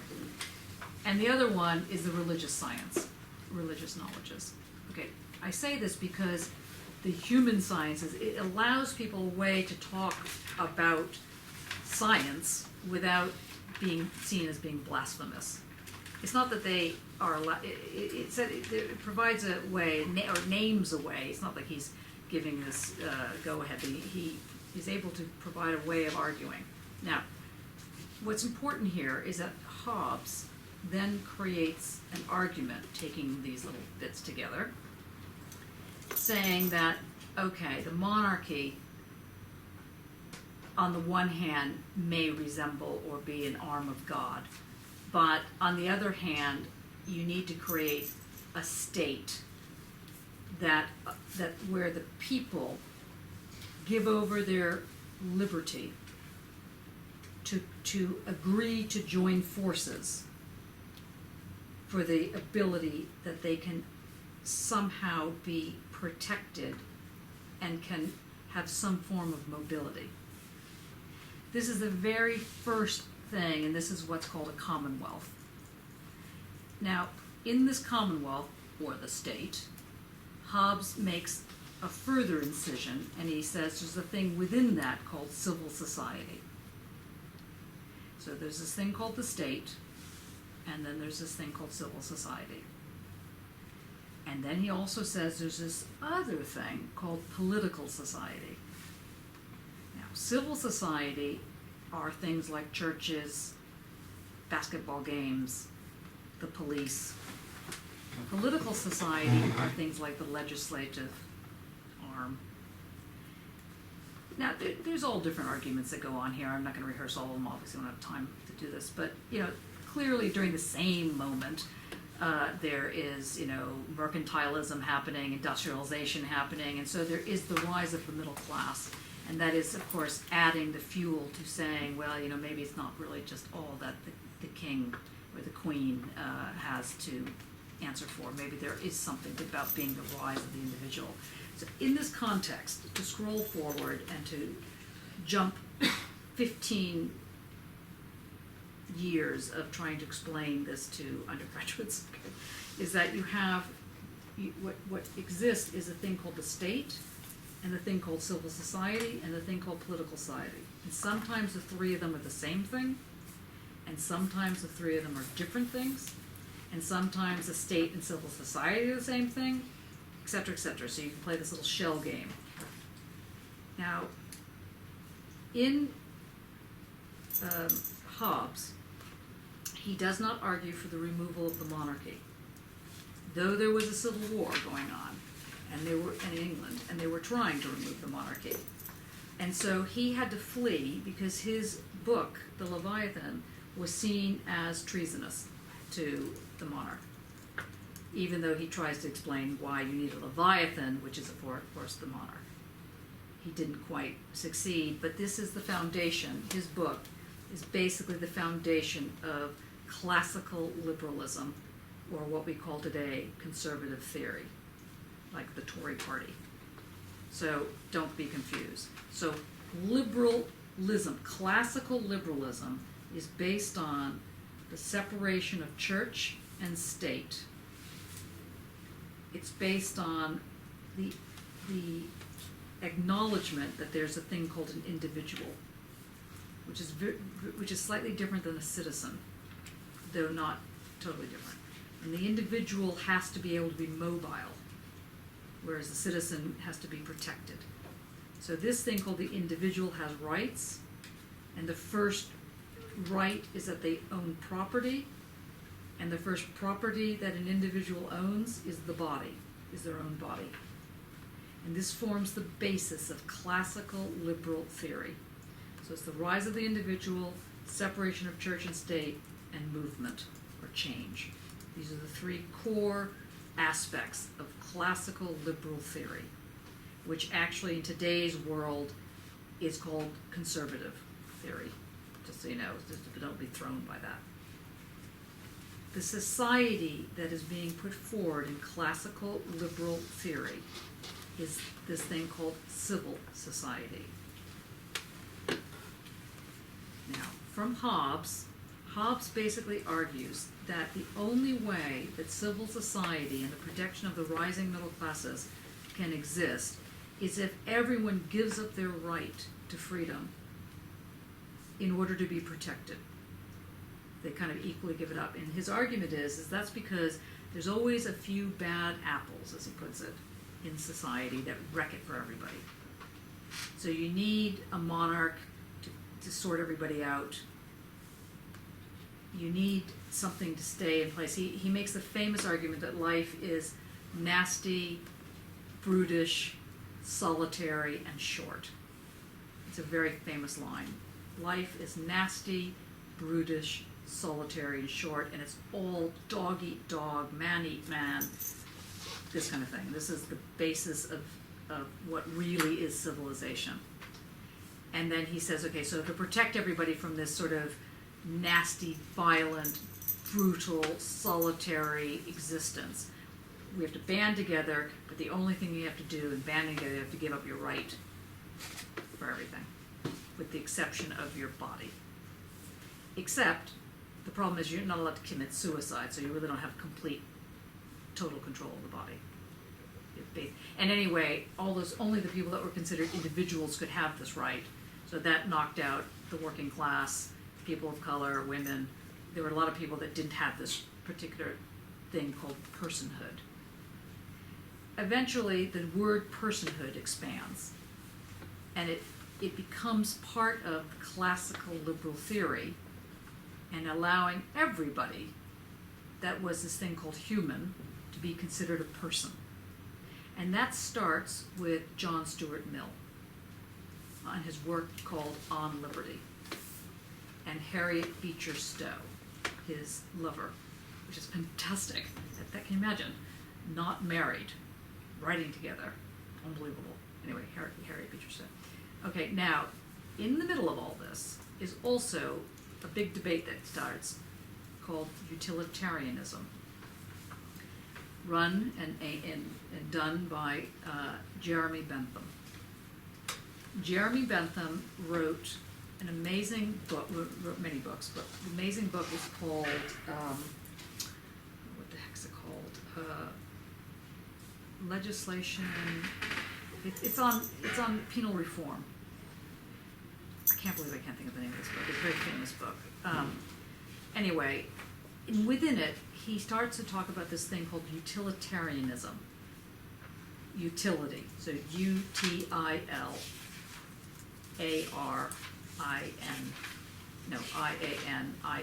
Utilitarianism. I don't know. Look it up. Utilitarianism. And utilitarianism, now Bentham wrote in the when did he write? In the early 1800s, I think it was. Utilitarianism basically means the greatest good, the greatest happiness for the greatest amount of people. So he brings in the word happiness, which has been the bane of many people's existence, and it was seen as a right in society. So not only were you meant to be protected, you were also meant to be happy. And the happiness had to be based on the will, the collective happiness of the society. Now, there's lots of debates on what makes something happy. You know, is it a shelter? Is it food? Is it education? What makes a group of people happy? And also, given the kind of very English, droll sense of humor, the notion of being happy anyway was always very funnily taken up. So if you get a hold of Jeremy Bentham's work, and particularly the newspaper articles around that, you'll find hilarious remarks about what it means to be happy and why is this man going off his head. Yeah. I think in Freud, Kate could help me, happiness is like the quiet mind. Happiness is a kind of equilibrium. So it's a happy society in a yes, and this is utilitarianism. And to go back to the ideas of intensity and the probability and that kind of thing, putting the high intensity together is where you get that equilibrium, and then you put an oddball into that, and then the expectation becomes, what's Yeah. this? I ate today amongst the old people. There's many eatery holes that I go to when I ate with the 8 old people. I can sneak in, no one notices me. But put a big tattooed man in there, and the expectation, what's he on? Like this. Yeah. So this happiness is the equilibrium that you have in a society, a flat line. It's So not, it's kind of yes, but that's, politically, it's a state without much going on. yes, but Bentham, yes, you're right, but what Bentham is also arguing is that people have the right to actually be fulfilled. So it's not just this equilibrium thing. So this is why and he calls this fulfilling. So the fulfilled is the discontent part. Is the what The content? discontent from the happiness. Not in Bentham, maybe in Freud. But in Bentham, it literally is, he's not quite at the level of psychology yet. He's basically saying, how do we get society to... He has that panopticon effect. Yes, then he goes into the panopticon. Yes, exactly, that's what we're reading. So what he develops out of this utilitarianism is this famous word called the panopticon. P-A-N.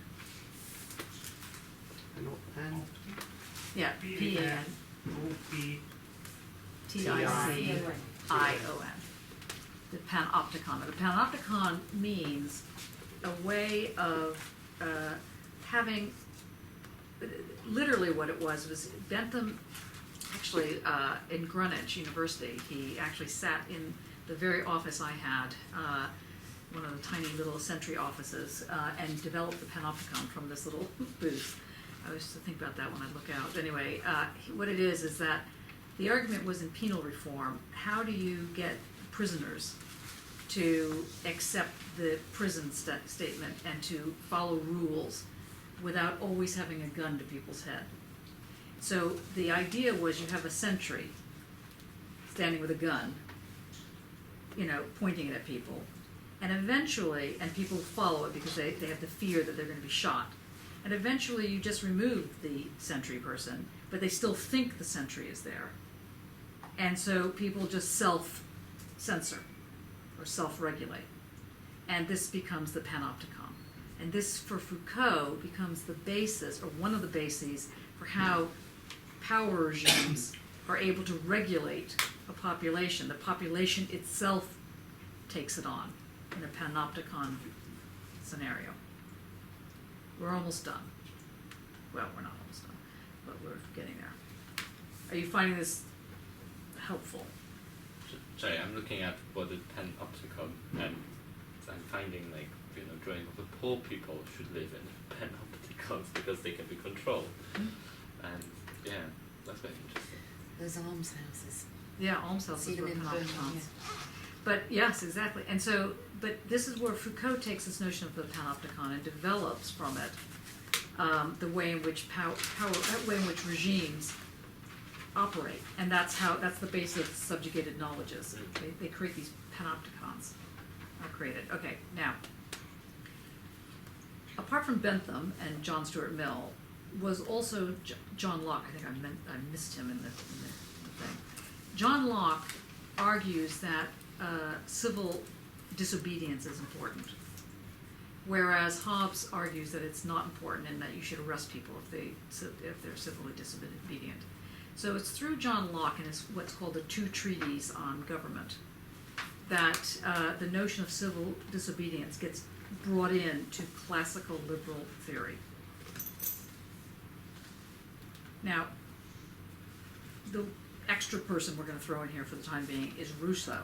Rousseau makes the next argument that the civil society should be based on equality. Up to this point, no one's talking about equality. People are talking about property ownership, mainly. Owning your body, owning a stake in the society. Rousseau says that everyone should be equal to the law, equidistant to the law.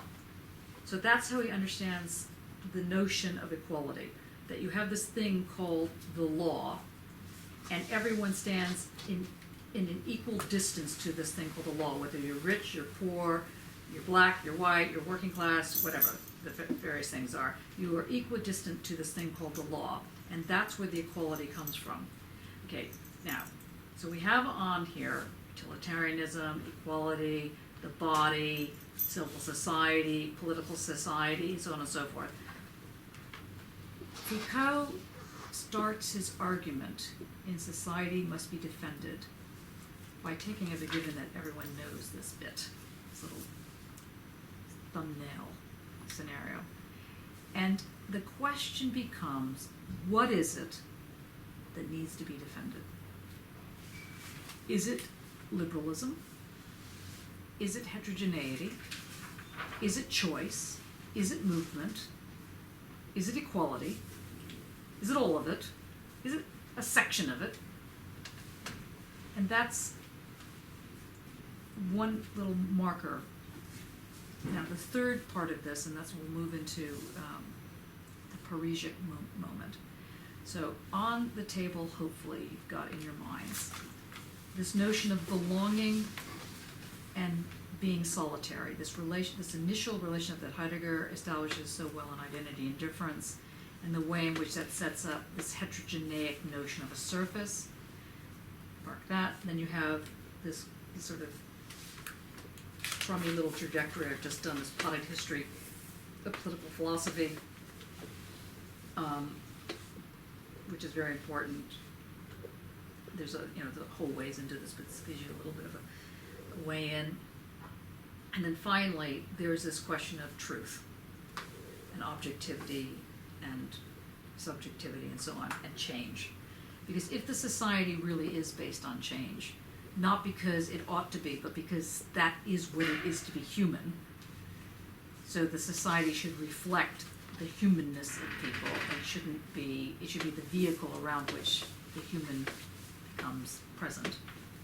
Then there's all these questions on how that actually happens, which we're not going to get into, but it revolves around basically, I guess, two major aspects. One is what would be called the ethical side of it, and one would be called the what is true in it. And so what Foucault starts to do in defending the society is he starts to develop this via the Parisian, the courage of truth, the courage to talk about not that truth doesn't exist, but that precisely that it does exist. And because it does exist, it just doesn't exist in the level of a non-dynamic environment. So this becomes what must be defended. Any questions so far? Because then we're going to launch into Dane, if you don't mind. Dane, can you see the connection there? Is that, have I given you enough of a platform to begin? I guess. Is that a yes? Is that a British yes? Can I just try one thing? But Just mention Badiou. Is that anything else? Badiou. In some of his work, I'm not saying I know his work particularly, but in some of his work, in his set 3, he starts talking about things. What does it mean to be French, or what does it mean to be Australian? Listing certain things and why they become, and how other things within this mix upset this mix somehow. This is sort of relevant to what's been. So I just think somehow this tacks this on to the end of what have you been, when you've been heading towards. Somehow seems to be partly, seems relevant to what you've been saying. What he does. Do you know where he does it? Where is Infinite it? Thought is a Infinite good start, Thought, yeah. Good starting place. Yeah, It's a nice Infinite Thought. theme. Yeah. Those kind of questions. I think Agamben as well, and I think Melisou actually is quite good on that. Yes. Okay. Over to Dane. Anybody have questions so far? Are you finding this as you were hoping it would be, or are you finding it not as you were hoping it would be? It's okay. Dane. I mean, I just want to say that I thought the text that you sent, I'm not sure if everybody read it yet, which would be nice if you could read it out before you begin, but it was such a pithy, tight capture, almost like a snapshot of a slice of what's happening, that I thought it would be important for you to begin. Go on. I'll just read In the final lecture of The Courage of Truth, Foucault leaves a handwritten note at the bottom of his manuscript, which was never spoken or told in his final lecture due to time constraints. That is, says, "What I would like to stress in conclusion is this. There is no establishment of the truth without an essential position of otherness. The truth is never the same. There can be truth only in the form of the other world and the other life. This constitutes, which he does actually say in the lecture, the living of the true life of truth." Stop. Can you read that quote again, in case people didn't hear it? "What I would like to stress in conclusion is this. There is no establishment of the truth without an essential position of otherness. The truth is never the same. There can be truth only in the form of the other world and the other life." Everybody fine with that? Okay, come on. This constitutes, which he does say in the lecture, the living of the true life of truth. Both the truth of life and the life of truth at the same time. Socrates' life of truth focused on this revealing of a truth individual to oneself, as truth that delivers difference into the world, while the Christian life of truth encourages the individual to seek a singular truth, tending individuals to become identical and eradicating difference. This definition of truth also embodies a Western society's truth and subsequently a specific code of ethics, that's sort of the dogmatic truth. What the cynic is able to do is to lead both at the same time, recognising ethics of the polis, of the political, but at the same time never forgetting the duty to oneself and one's own life. This relation to life as bios, embodied and passionate, is at the foundation of biopolitics. Truth being otherness rather than sameness is able to make a difference in the world, whereas a conforming to sameness cannot. It may produce a specific form of truth, but not truth that makes a difference. It seems to me that Kierkegaard makes a similar argument and maybe adds some substance to this issue. Before you get to Kierkegaard, let's just discuss this a little bit about truth making a difference, which was very nicely put. Well, that's why I came in with my Yeah. introduction. So Yes. I said I'm not happy being called an artist. We know this, that there's a problem with it. Yep. Not because it's not true, because it is true, and it means there are other this, whereas something was this, again, the forcing of the generic idea of what an artist can be, again, putting it into the presumption of a probability, and then something that comes in disrupts that, what it means to be Chinese, French, Italian, whatever it means to be. To be. To be, yeah. Yeah.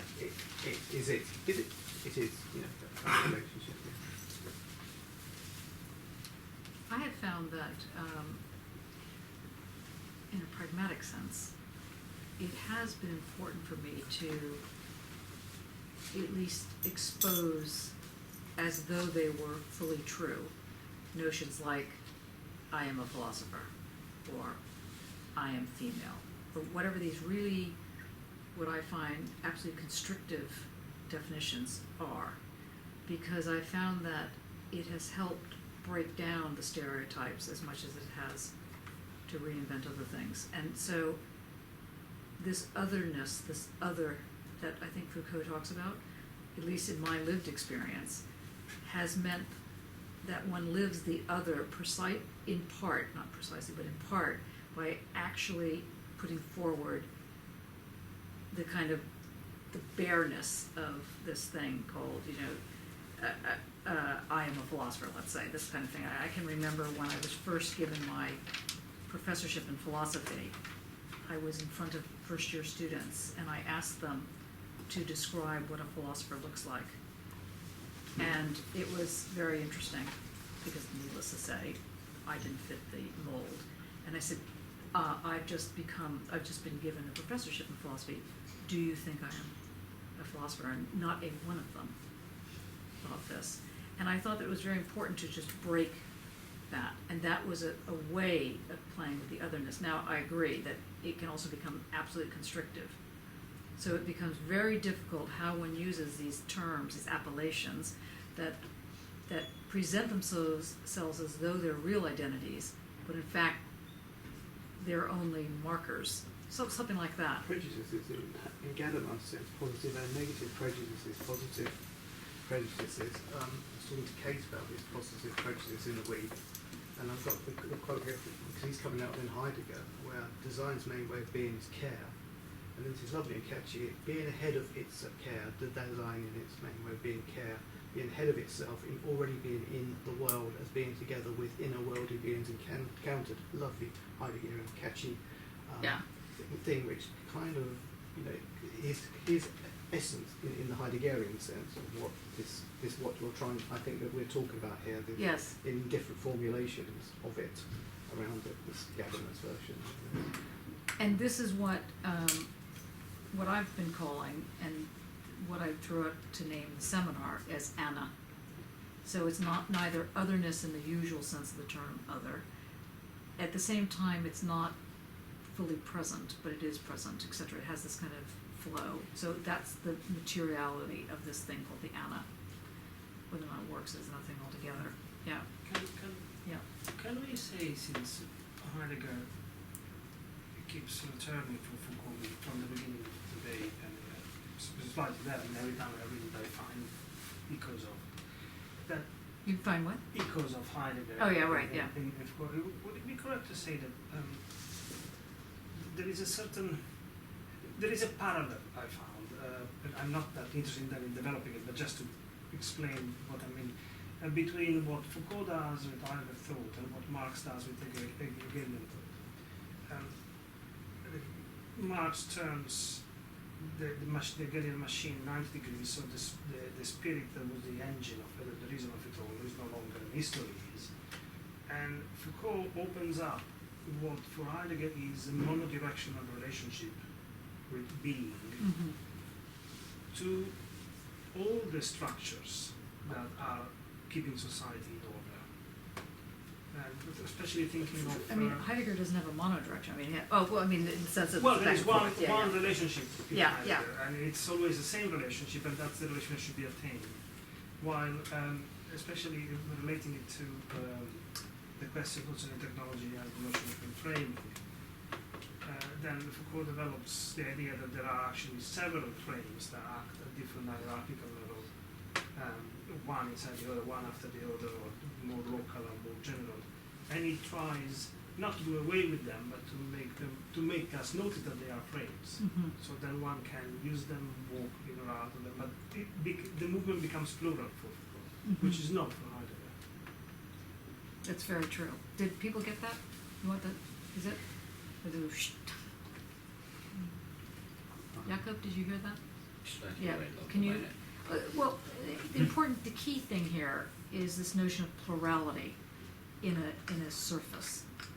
This is what I think your work is about. I mean, I think it's like, not all about, but it's partly about the way in which you create these modulated ripples that actually play around with one-dimensional thinking or one-dimensional making, even though you're doing 2 dimensions, 3 dimensions, 4 dimensions, whatever. It comes in this moment where thicknesses have their own sensibility, and where colors have their own sensibility. This kind of move, and this is the kind of plurality that I think Foucault is giving up, or not. Perdurance unmovable, plural. What do you understand by perdurance? It's when things are suspended, sort of neither identity nor difference, but they're thrown up in the air. Yeah, it actually says standing of nothingness. Yeah, standing, yeah. Okay, how are you trying to develop that? I'm developing it as making the bar a very complex thing which moves in I see, yeah. 4 Okay, dimensions. yeah. No, I meant how are you developing perdurance? Are you seeing perdurance as the bar? Yeah, a very, very complex version of it which moves left, right, up, down. So it's the delimitation is still there, but it's mutable. So. Okay, well, I have to say that Heidegger would not have it as a bar in the sense that because it's the clearing.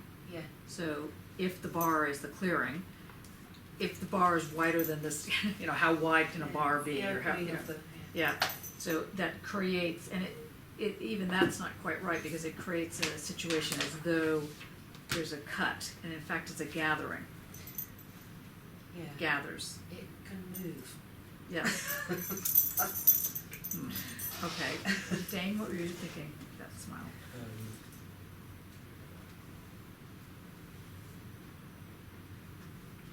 Well, being out as the cynic, to be able to live both of these things at the same time, find that you're not sort of tied to a sameness, Mhm. but you're also not sort of floating in a difference. Even. See, and that's so important. So and that is probably key to your work. I mean, the idea that the notion of the individual, for example, to the degree to which there's a being, a body that names the individual, that entity is it's not this is the hard part. It's not paradoxical. It's not like it's, you know, a body that inhabits opposites. It's a body that inhabits difference, and that's very important. So it's not like on the one hand I am this, on the other hand I'm not this. It's the both and. It's the both and. Yes, very good. It's the both But and. also, the other thing is that there could not be an individual that is alone. That's right. And can you develop why that's the case? Well, because an individual becomes individual with other individuals, without being as that sounds tautological. dramatic as or tragic as Hobbes said, that without society there is the lavish, short, brutish, violent, Solitary. Solitary. Without society, one is not an individual. So that this is why I find that it is so interesting to notice the passage from a unique relationship that exists in Heidegger to the plural relationship that exists in Foucault, because one is an individual among other individuals. So they are not only both ends, but ends 360 degrees in every direction. All these the relationships are what the individual. Which is why I think that that's your bar. Except I still don't understand why you're conceptualizing it as a bar, except for the fact that you're going to the sign signifier side of things, or the bar. Keeping it because I'm saying you need a delimitation, but it doesn't have to be static. It can move 360 degrees. It can. No, but it does. But the delimitation doesn't have to be a line or a bar. The delimitation can be the intensity. That's where like people like Lyotard who go. By intensity you mean this push-pull? No, by intensity I mean this cohesiveness. Yeah. No push-pull. Cohesiveness. The stickiness. The stickiness. Yeah. The attraction of belonging. And also this idea of the individual, Heidegger doesn't want to. He uses the design, doesn't he? That's right. The being there, the being here, there. And then the formulation again, the design being ahead of itself in already being in the world.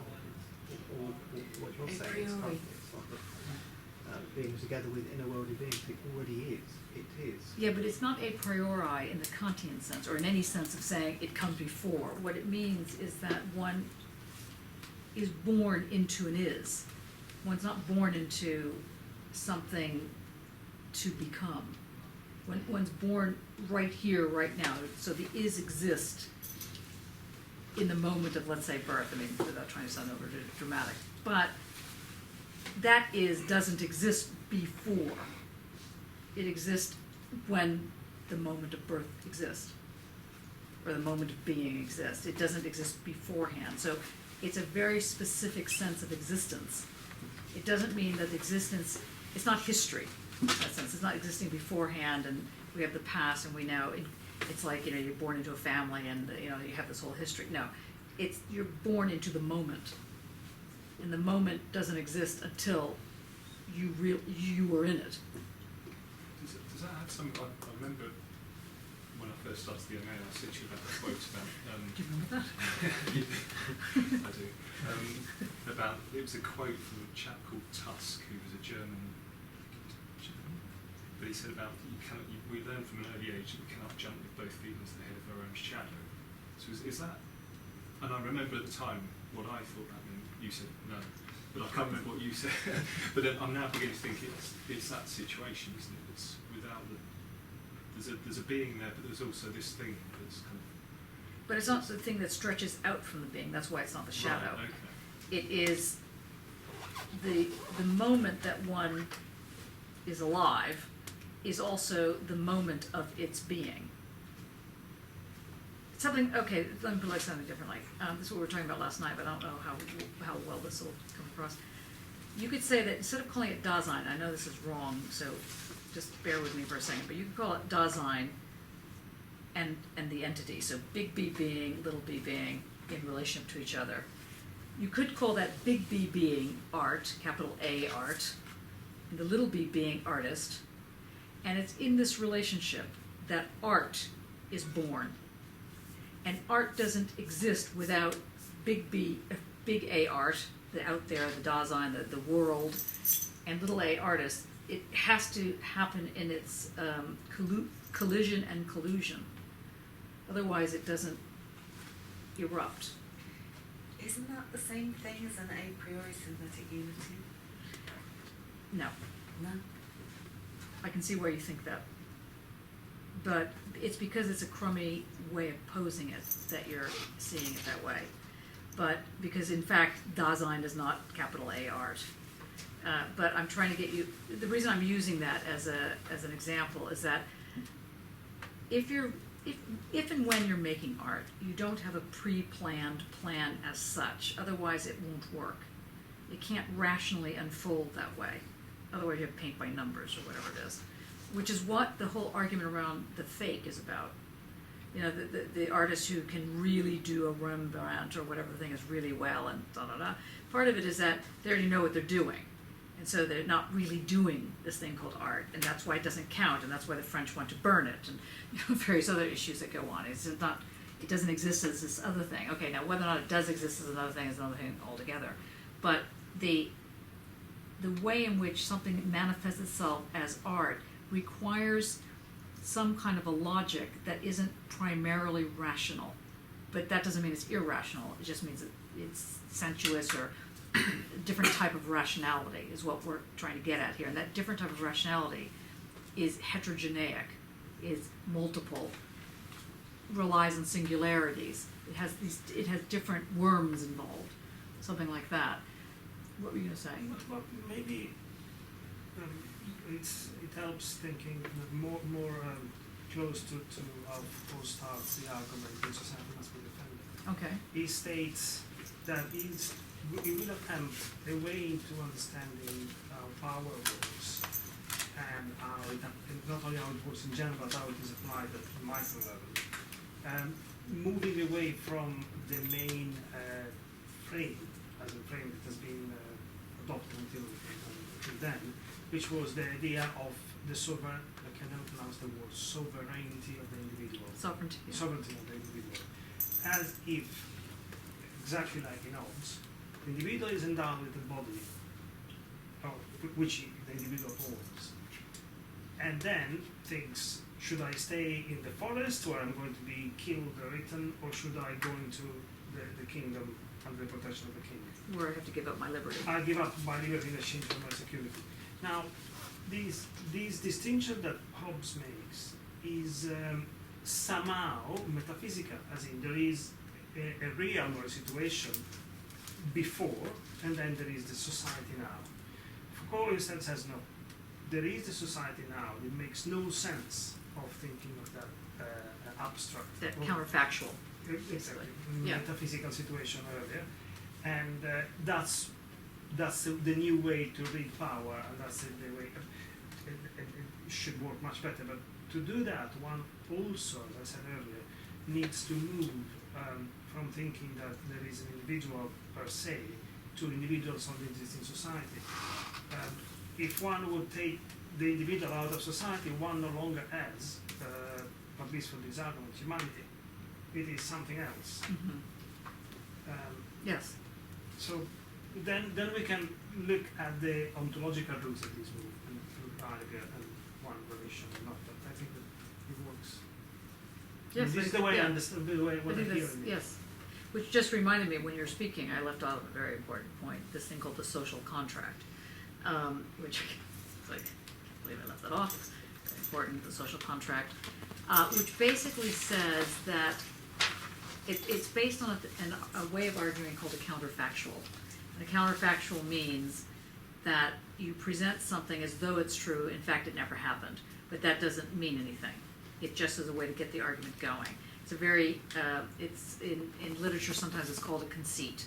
It's the same type of move. You present something, in this case it's a counterfactual, which basically Hobbes says that in joining civil society, in deciding between the forest and the civil society, you have signed a social contract. So the very fact that you're in civil society means that somewhere along the line you have signed up to the agreements of the civil society. Now, you have never signed this piece of paper. In fact, the piece of paper doesn't exist, and so on and so forth. So he poses it as though there was this choice that says, shall I be in the forest, or shall I be in the, shall I live like a feral creature or a hermit, or shall I join civil society? And basically, in fact, as Foucault points out, but also as Hobbes even points out in his work, that's really just a fake way of putting it. It's just to get the argument going. Because, in fact, we're in civil society. All societies, unless they're at war with each other, are civil societies. And even then, when they're at war with each other, there's still nascent forms of civil societies within that. So he's basically making the argument that one joins society by signing this thing called the social contract. And the social contract is a covenant. It sounds quite religious, actually, but anyway, it's a covenant amongst the people, where you will basically agree not to disagree, or that whatever the covenant is, and then you live by that covenant. That's the social contract. Okay, so where are we? How are we? How are you doing? I have a question Okay. about intensity. I like your notes. Yeah. You're good. You were saying that intensity, like when you were talking about intensity before, you were mostly talking about stickiness. Mm-hmm. And okay, but then which I understand. But then when you say intensity, I tend to think more about like sound volume or like intensity or pain. Mm-hmm. And then I think there must be a good reason not to talk about the stickiness in terms of gravity, because it would make more sense to me. Why do you call this stickiness intensity? Oh, okay, right. Because things that don't necessarily seem like they belong together, in fact, somehow do end up belonging together. And that they are able to belong together and not float off into different directions, that's the stickiness. It's not the gravity of it. But why? I mean, gravity, to me, it works that way. Like, in fact, gravity is not that you have just one center. Like, it's a bit crazy, but I'm attracted to the Earth, but also the Earth is attracted to me. It's just that exactly my right. mass is like infinite small, and that is infinite big. Right. So, and at the same time, gravity goes towards all the directions as well. So Mhm. it's plural. So Yes. I don't see why gravity and stickiness are different. Sorry, I was going to say maybe an analogy from music. In music, when you had the normal tonic scale and stuff, it was gravitational notes. The music flows around these moments in the notes, which then get split open with Wagner and the whole romantic tradition. So there's no longer the beginning of this. It begins to break up where these centres of gravity are. Then you go into the second Viennese school, and the gravity completely disappears whatsoever. But the thing still coheres without centres of gravity. And once you go past that, the return to the old tonic scale of music with these gravitational things seems to be not quite, you can't quite go back to it. The moment is past. So therefore, the idea of gravity here doesn't quite work. It fits with that old tonic scale where things gravitate around us. I haven't got the language. It's Edward's here who'd be able to say this much more. But I think that that's why you can have this gravity, but you can have this stickiness because it doesn't quite fit in this kind of context. If you want to use it in this situation, something like that, and then you can extrapolate from that into other fields and other contexts where the centres of gravity aren't centres of gravity, but the thing still coheres without that centre. And then there's the paradox of the of the pedurance, the standing of nothing, which is like an empty space within. It's a paradox because, as Bastian said, we're all already forming something, but the paradox is pedurance of standing of nothing in this, and if we're going to find out from Dane, is that the anxiety in Heidegger, where everything is going that way, and the standing nothing is the empty space, because you're like a nothing, a space. The anxiety is, I know not want, everything's going that way from you, and then the resemblance is from there. It's just a thought we can have later maybe. Yeah, that's good. And then eventually Dan will talk about this. Yes, Yes. we can't wait. To answer Alberto, intensity I don't think is a metaphor in resistance. To stay with physics, since you compared with gravity, gravity is reversible. It thought in Newtonian terms only. But the effect of gravity might lead to intensity, exactly as Marcos is having in music, where you have older processes that set in that are irreversible, and that intensity, they do create things. The sun is gravity that compresses matter to such a degree that atoms melt and release energy, and life is possible. That you can take back. That's irreversible. That's an intensity. That threshold. Yeah, it has a singular direction, as it were. So it's irreversible, is it not? It's game of entropy. Just to put the elements there to show how it is not one word and another, just because one likes the sound of it. Right, yeah. Yeah, no, just that probably the idea of stickiness, it was a bit, I don't know, active but also passive to me. Like, just because I visualize something that is sticky, but by itself, it doesn't have necessarily the force to attract more stuff, whereas by itself, gravity would be more kind of rhizomatic in the sense that it makes the thing grow by itself. Okay, Lee, sticky is your animal.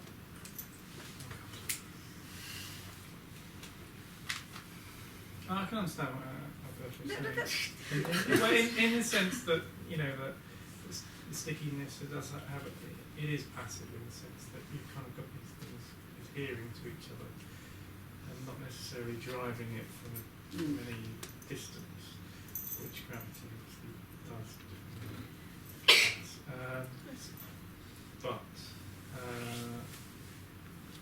it's really in the stickiness that and the process of coming together that you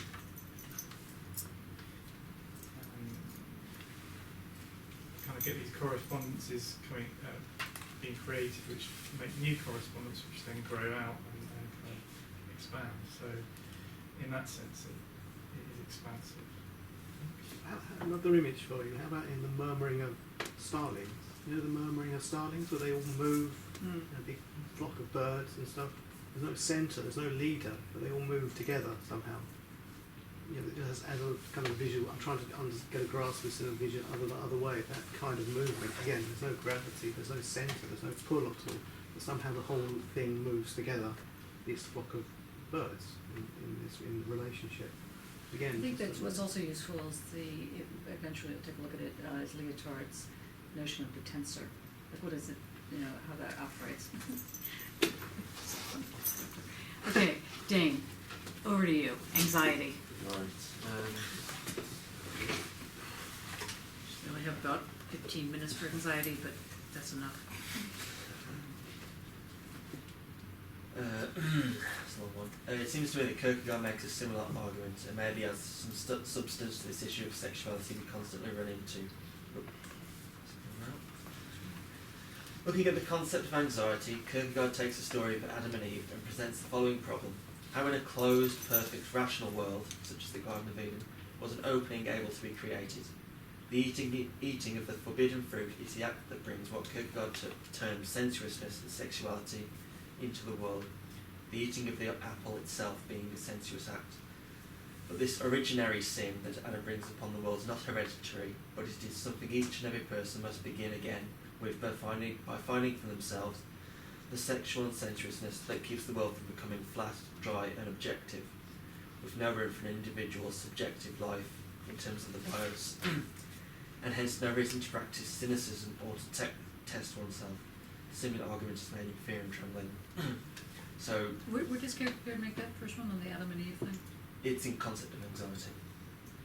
So if this originary sin that Adam created that brought sexuality in the world that everyone else Actually, has, it's Eve. yeah, that area. Even Eve doesn't get the credit for this. I know, right? It's so aggravating. Yeah. Like this originary sin that everyone else born after him has to pay for it is again speaks to sort of dogmatic truth that everyone has to sort of conform to make up for this sin to sort of cleanse themselves instead of everyone beginning again and finding their own truth and delivering their own truth in relation to this essential position of otherness. So in that particular eating of the apple moment, what you said earlier about this question of the Christianity trying to cleanse, and that's also a sort of a Western move. Trying to return it to an originary state. Trying to return to the originary state, when in fact what you're reading is... Well, it's not something that you have to sort of cleanse yourself of, but it's something that it's a form of truth that you have to find, everyone has to find for themselves, rather than it being a sort of a concept that one has to retain, or a sort of an irrationality or dirtiness that one has to remove. And that concept is a concept of power. Because Exactly. it's We're getting imposed there. on you. That's So excellent. I kind of think to myself, it's kind of similar to boy and girl when you're born. Kind of Mhm. you assign gender without any position to it. You just wah, wah.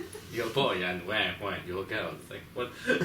Anyway, but that's the kind of in the kind of right now in Western society that's the power imposition. This is your sin. Your sin is having a male reproductive parts or your female reproductive parts, and those are your sins. Same as original sin. You were born dirty. You need to confirm to our faith in order so we can wash you off. And you Well, can- actually, isn't it, I mean, I don't know, but isn't the original part of being born that you're actually innocent?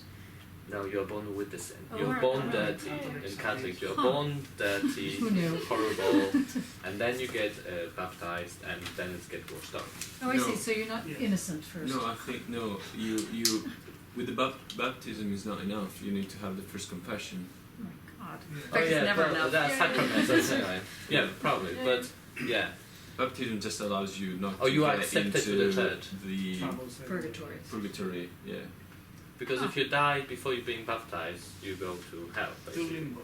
No, you go to. I feel for this hell. It's so difficult. Well, yeah. Yeah, it's very difficult. Yeah, okay, so, But I kind of find very similar when I was reading that. It was, I remember being last year for a conference and gender conference, gender and art conference in Tate Modern 2 years ago. And I remember, I don't remember who was the speaker, but Hannah remembers, so I'm going to call her later. She has her book. But there was this huge, there was a talk, big, this person presented this whole talk about how we should discard the gender, like male, female, from our birth moment. So this should be discarded. As in what Dane kind of points out here is this moment of finding out yourself, in a sense, finding your own apple that you bite on, or even inventing the apple. or in making up the apple. Because it's always in sort of a closed world you find yourself. How do you sort of No. what's the fruit that sort of breaks it apart? God does talk about innocence, but And then I kind of, sorry, It's a mess. can I just, Yeah. about responsibility, it's kind of like takes away your responsibility. I think like, they already stained the Eden, Adam and Eve, let's say, or, you know, they already did that, so you don't have to anymore. Literally being removed from responsibility of destroying Eden. Like, it's not your, like you cannot do it anymore, it's taken away from you. and your sexuality becomes Yeah. distance from you, so there's no way for you to open up. Yeah, there's no way for you to open up. That's kind of interesting, I found. Definitely. Go on. So can you link this with the question of anxiety and guilt? Yep. In this testing of oneself, or confronting possibility/risk, anxiety is experienced at the point where one is separated from the grounds of knowledge and freedom. Lifting us high above this ground produces a dizziness within ourselves, which we must find a way to orient ourselves away from ground/ontology. So when one is lifted away from the ground, one is sort of placed high above somewhere.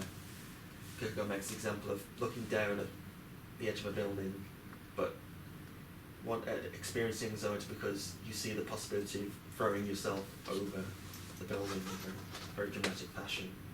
But the idea that if it were Nietzsche, you would soar, you would fly, by looking over the edge.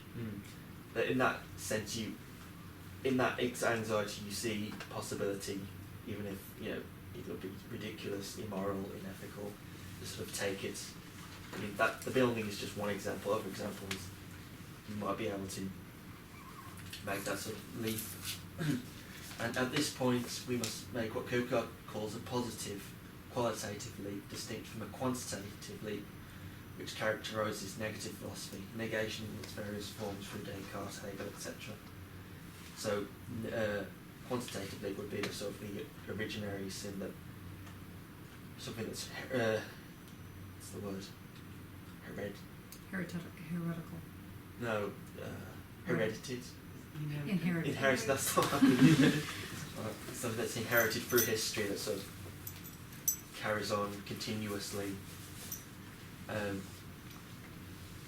It is solely the existence of sensuousness and sexuality, not to be confused with sin as a dogmatic concept expressed universally. So it's not that sin is always equated with sexuality, but it is in this sort of universal dogmatic sense. But God's saying that it's before that it's sort of expressed that way. It's not. It can be put in different places. It expresses possibility, and so on. And it does that because it creates an opening. It is so the existence of sensuousness and sexuality, not to be confused with sin as a dogmatic concept expressed universally, which produces possibility in this way and requires a qualitative leap in the face of otherness, which perhaps we may equate with Foucault's truth-telling. Kierkegaard's love of Socrates as the man who alone realised what he did know and what he did not know also forms the size of his argument. Maybe we could think of the courage of anxiety in the sense of the risk involved in willing to encounter possibility. As a side note, Kierkegaard develops the notion of anxiety that is dialectically resolved as guilt. Perhaps we could view Socrates' guilt in his trial as such. Socrates' corruption of the young via sensuousness and sexuality can only be resolved in the polis as a guilty verdict. Sexuality keeping the bios open, similar to anxiety keeping subjectivity open for daring to imagine the ethically impossible/immoral. Hence it gets resolved as both the feeling of guilt and an ethical verdict of being guilty. And what do people make of that? Anxiety keeping subjectivity open. It's very Freudian, I mean, in the Yeah, sense of it neurosis, has, really. yeah. But yeah. I But thought it was brilliant, that's why I started to correct it for him.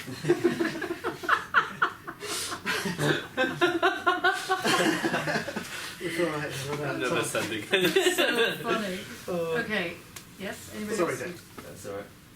Now you said something about that getting it right Yeah, if I had the the time, language. but I didn't want to I say. don't like the slash, did I? I think what did I say? I said you had probability slash risk, and I thought concomitant, probability and the concomitant risk, like that's better than probability slash risk, probability and the concomitant, like the accompany of risk with the probability rather than. So I don't like the slash. So I've gone off the slash.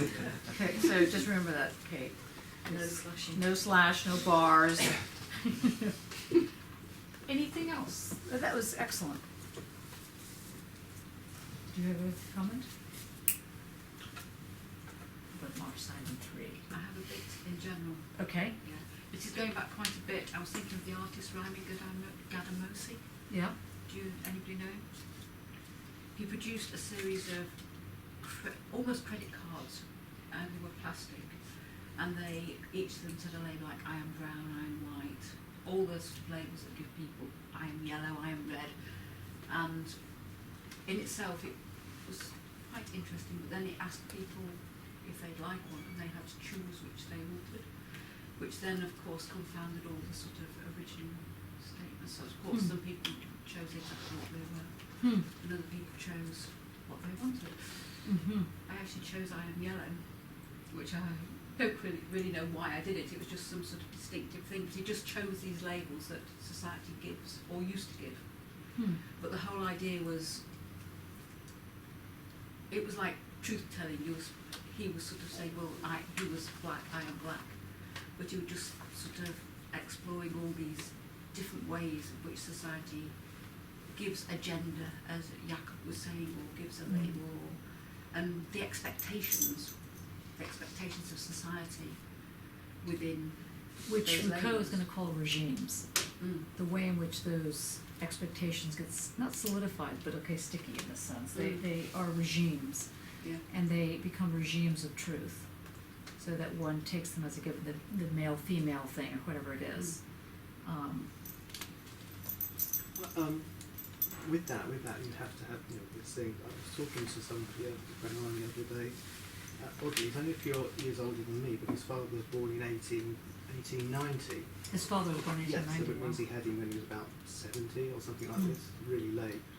And we were talking about the Quakers. His father was a Quaker, and he said, and I'm just throwing this out here, but he said, he chose the Quakers because you had to have a religion. I mean, being born right back then, you had to have a religion kind of thing, otherwise you'd be like kind of an outcast or whatever. Heretic, yeah. Yeah. So you had to have a card.